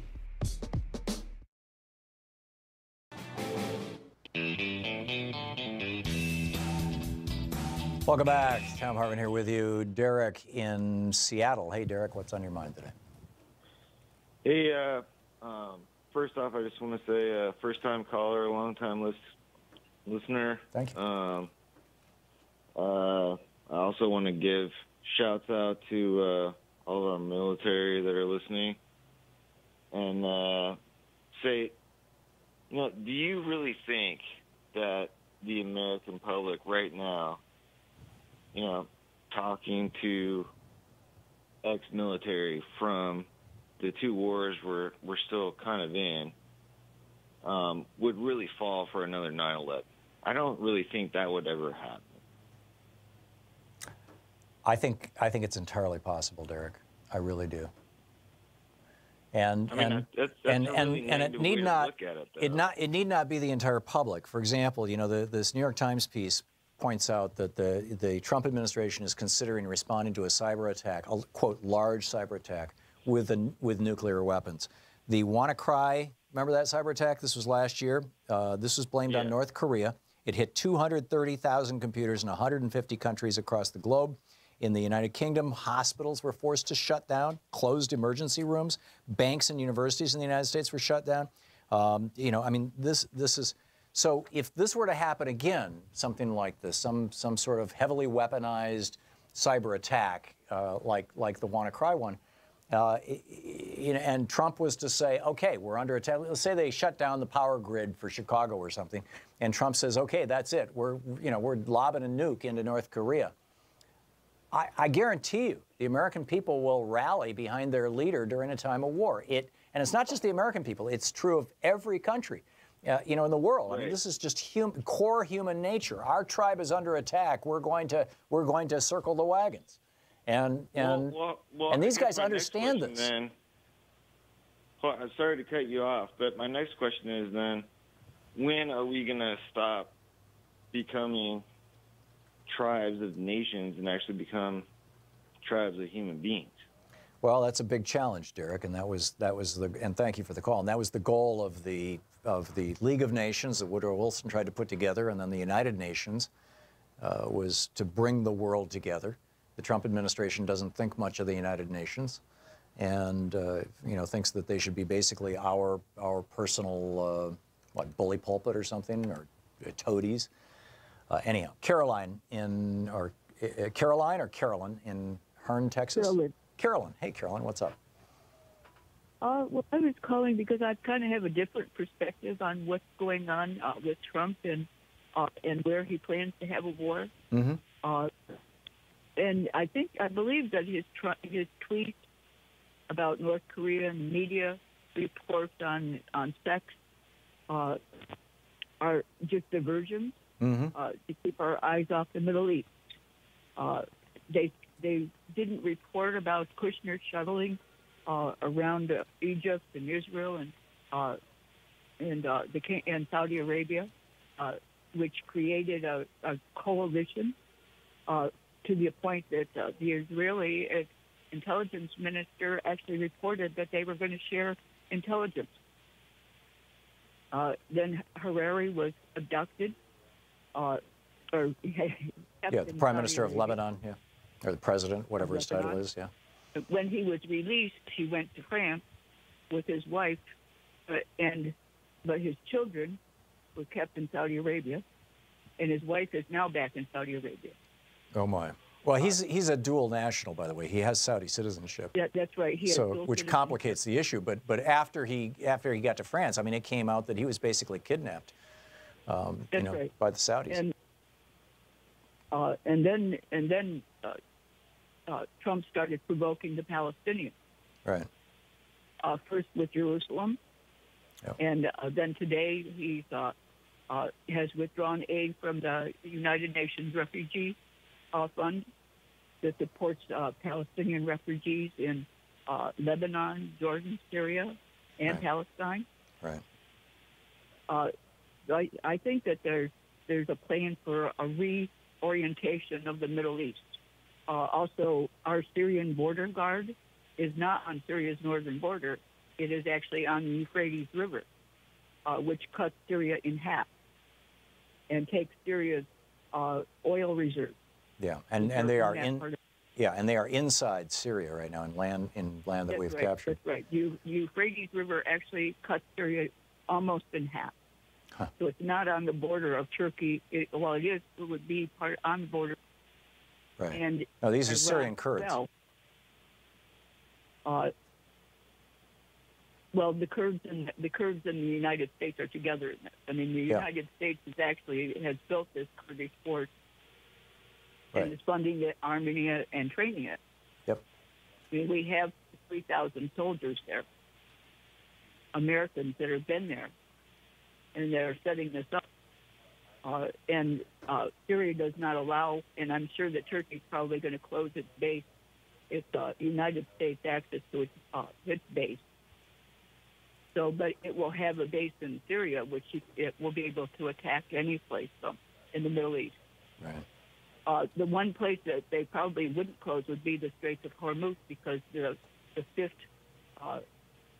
Fleet is stationed in Bahrain, and it needs to go through the Straits of Hormuz in order to go anywhere. Right, and one side of the Straits of Hormuz is Iran. That's right. On the other side, in fact, Iran they've been threatening Iran if you ever close the straits. So it would be stupid. That's war. Yep. Yep. It is a complex situation, and it's one that tragically the American media has no interest in discussing. They'd much rather discuss for days what nasty word Donald Trump used in a meeting. And something that, by the way, I think Trump was right when he was calling around to all his friends after he said that and saying, this is going to help me with my base. Yeah, I believe it is. And the other thing is that with approximately 95% of our Congress receiving money from AIPAC, they've also that's in exchange for unconditional support for Israel. Yeah, yeah. So Congress will not stop him if he decides to have a coalition and go against the Palestinians and eliminate them. Yeah, I think you're right there, Carolyn. Thank you for the call. Denise in Calumet, Michigan. Hey, Denise, what's on your mind today? Well, I was just thinking about the way you just said about the media. Trump has just been doing one distractive shock after another to keep the media talking for days about such things as what just happened with Haiti and African. I don't want to say the word. But thank you. The people in America are not getting the truth about what he's really up to behind the scenes. And it's almost sickeningly brilliant how he is playing his cards to the media so that America doesn't know what is really going on, or uninformed Americans that only listen to the mainstream media. And I do believe that he would just consider Hawaii just collateral damage if he wanted to start a war to keep his presidency. I believe everything you're saying. I've been afraid since he got elected, just as I was afraid when Bush got elected. Yeah. I'm not asserting this. I am questioning it. I'm not ready to say that I believe that this is what's actually going on, but I am concerned that it might be what's going on. And if it is, it's really, really, really bad news for all of us. And you're right, it needs to be taken very seriously. Yes, absolutely. Because it's been done before. Yep. And it can be done again. Yep, amen. Denise, thank you for the call. Well said. Ginny in LaPorte, Indiana. Hey, Ginny, what's on your mind? Oh, hi, Tom. Well, I just like to say, we're all talking about this president, how destructive he is and how ignorant and on. And what can be done about him? He can be impeached. How can we actually get him removed from office before he destroys this country? He can be impeached. Well, but there's nothing happening.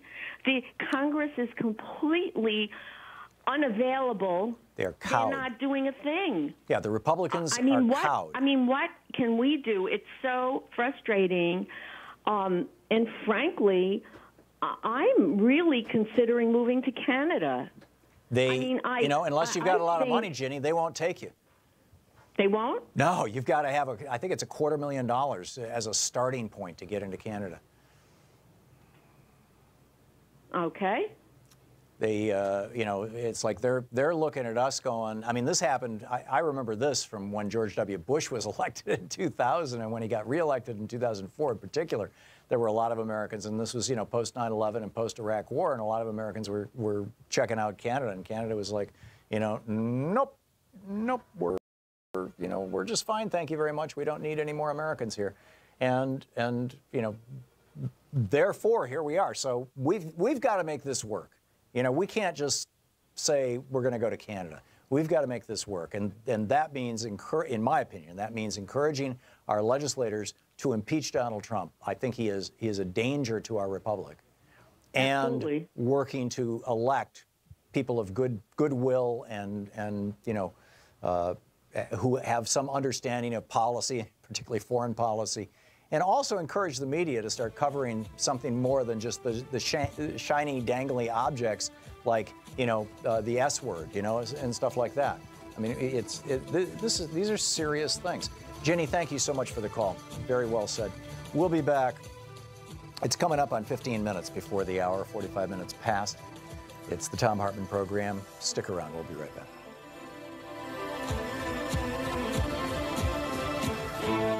You're listening to Thom Hartmann. Visit thomhartmann.com for audio and video archives. More of your calls right after this.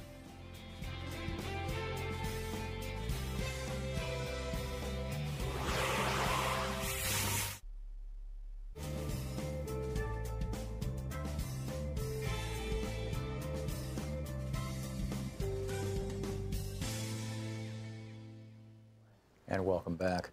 Lowell in Yampa. Am I saying that right, Lowell? Yampa, California, or is it Yampa? This is Yampa, Colorado. Yampa, great. What's on your mind, Lowell? Thanks for watching Free Speech.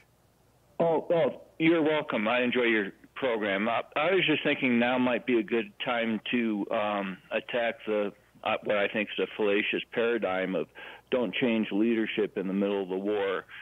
And the example I would point to that after Germany attacked Poland under Chamberlain, the UK declared war on Britain, and it wasn't until 8 months later that Winston Churchill became the prime minister. Wait a minute, you said the well for them. Hang on just a second. Lowell, I missed something. You said the UK declared war on Britain. They're the same thing. Oh, I mean, UK declared war on Germany. Oh, okay. Thank you. 8 months after... right after Poland invaded, and Chamberlain was still prime minister then, it wasn't until 8 months later that they put Winston Churchill in, and that worked really well for them, and that's just an example of changing leadership in the middle of the war. Yeah, it's certainly been done before, and the problem is the rally around effect. Chamberlain was so badly damaged by his Peace for All Times, the deal that he tried to cut with Rudolf Hess and with Hitler, that he just lost all credibility as prime minister, frankly. Which is what we have to do with Trump, is take away whatever credibility he has and put someone competent. Just to have that, I think that could be a deterrent for him doing something stupid, is having the zeitgeist, or wherever you call it, being, well, maybe it's not a bad idea to change leadership in a war. Yeah, I'm with you. Lowell, thank you for the call. That's all I had. Yeah, okay, thank you. Good to talk to you. Tyrone in Waynesville, North Carolina. Hey, Tyrone, what's up? Hi, Tom. I really enjoy your show. I learn a lot. Thank you. Listening to it. I wanted to address what you mentioned about is Trump trying to get us into a war. I think that is a distinct possibility, but one thing that perhaps they should all think long and hard about is, with the sophistication of the hackers that other governments have access to, can you be sure that they haven't hacked the guidance software for the missile, and after Mr. Trump pushes the button, the missile decides to turn and go to Washington? Oops. Well, there's good news and bad news on that front, Tyrone. The bad news is that our nuclear missile system is controlled by computers that use 8-inch floppy disks. They are literally computers from the 1980s. The good news is that most of those computers that use 8-inch floppy disks are not on the internet. So, you know, whether our nuclear missile system is hackable, I don't know. I doubt it. I'd be very surprised if it was hackable, if any part of it was online. But the larger question is what, you know, if the stuff that we know is hackable, you know, city power systems, city power grids, water systems, transportation systems, airline computers, air traffic control systems, if those things get hacked, or if any one major one of those things gets hacked and it brings us to our knees, is that going to cause Trump to fire a nuclear missile at North Korea? And that's something to be very concerned about. Tyrone, thanks for the call. We'll be right back.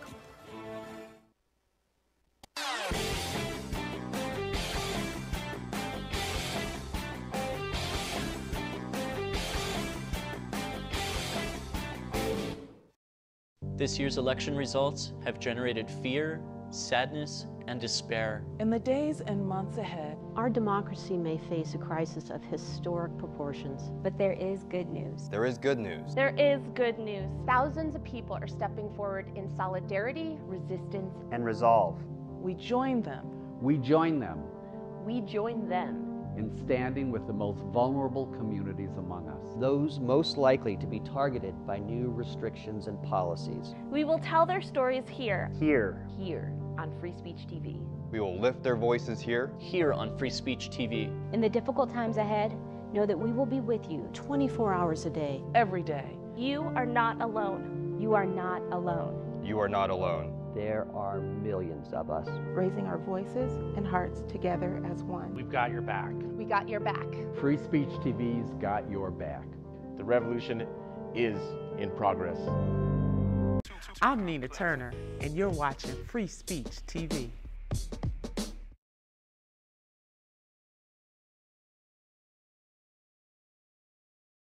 In Independence, Missouri, it says you want to talk about judicial review. I'm not sure what that has to do with our concern about the wars and things. Is there a connection, Marty, that I'm missing?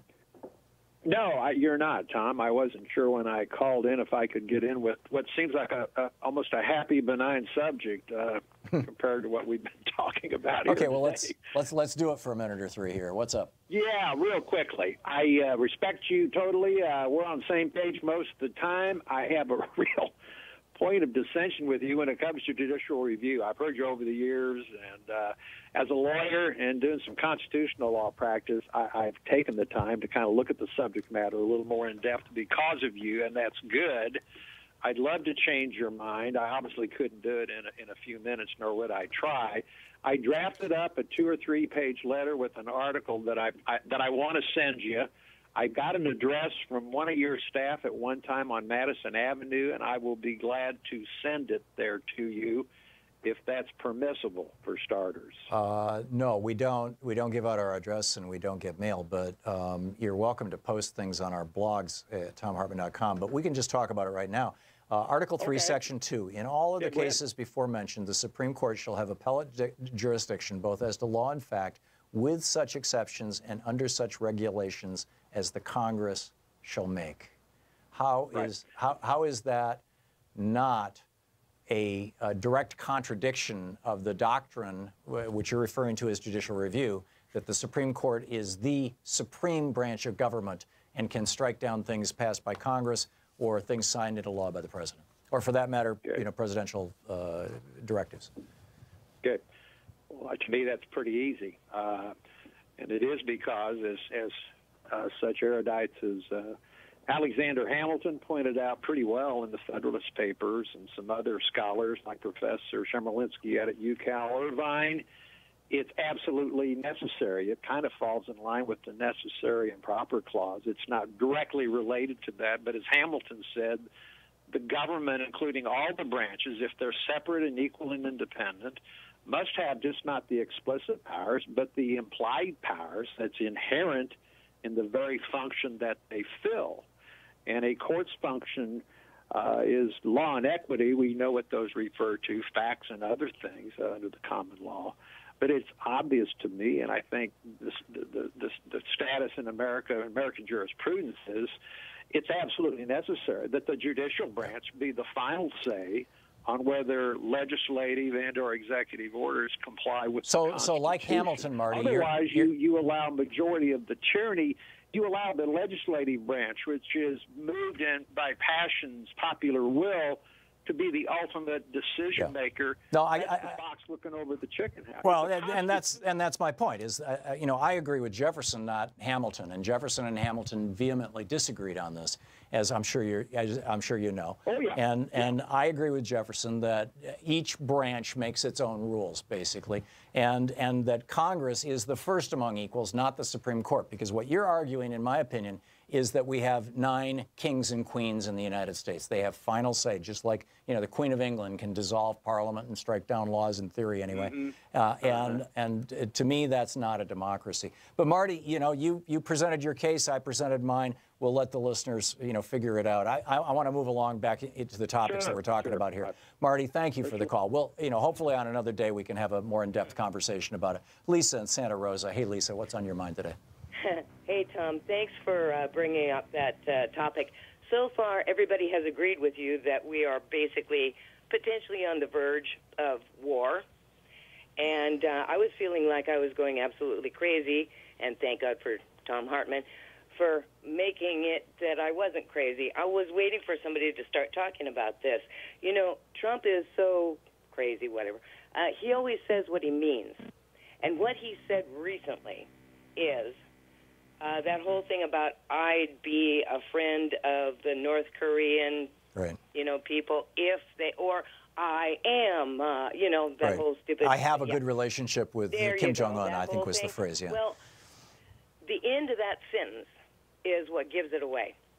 And that was, if he chooses to do the correct thing, of course I'm, you know, using my own words, if he chooses to you know, be my friend and do things the way I want them to be done, everything would be fine and we would be friends.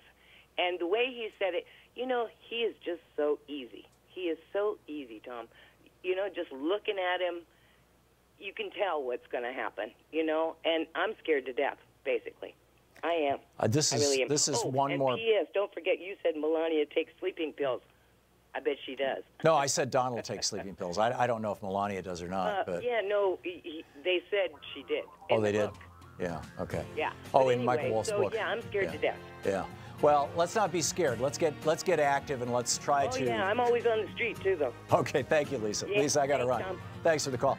But, you know, let's not be frightened and let's not be paralyzed by fear. That's the absolute worst thing that can happen. This is a moment when we need to, you know, to use an old cliche, grab the bull by the horns or whatever. I mean, we need to be involved. This is not a time to passively sit around and go, oh, my, it's, you know, poor America, Donald is crazy. No, we need to do something about this. And that is, you know, get out there, get active, tag, you're it. We'll see you tomorrow.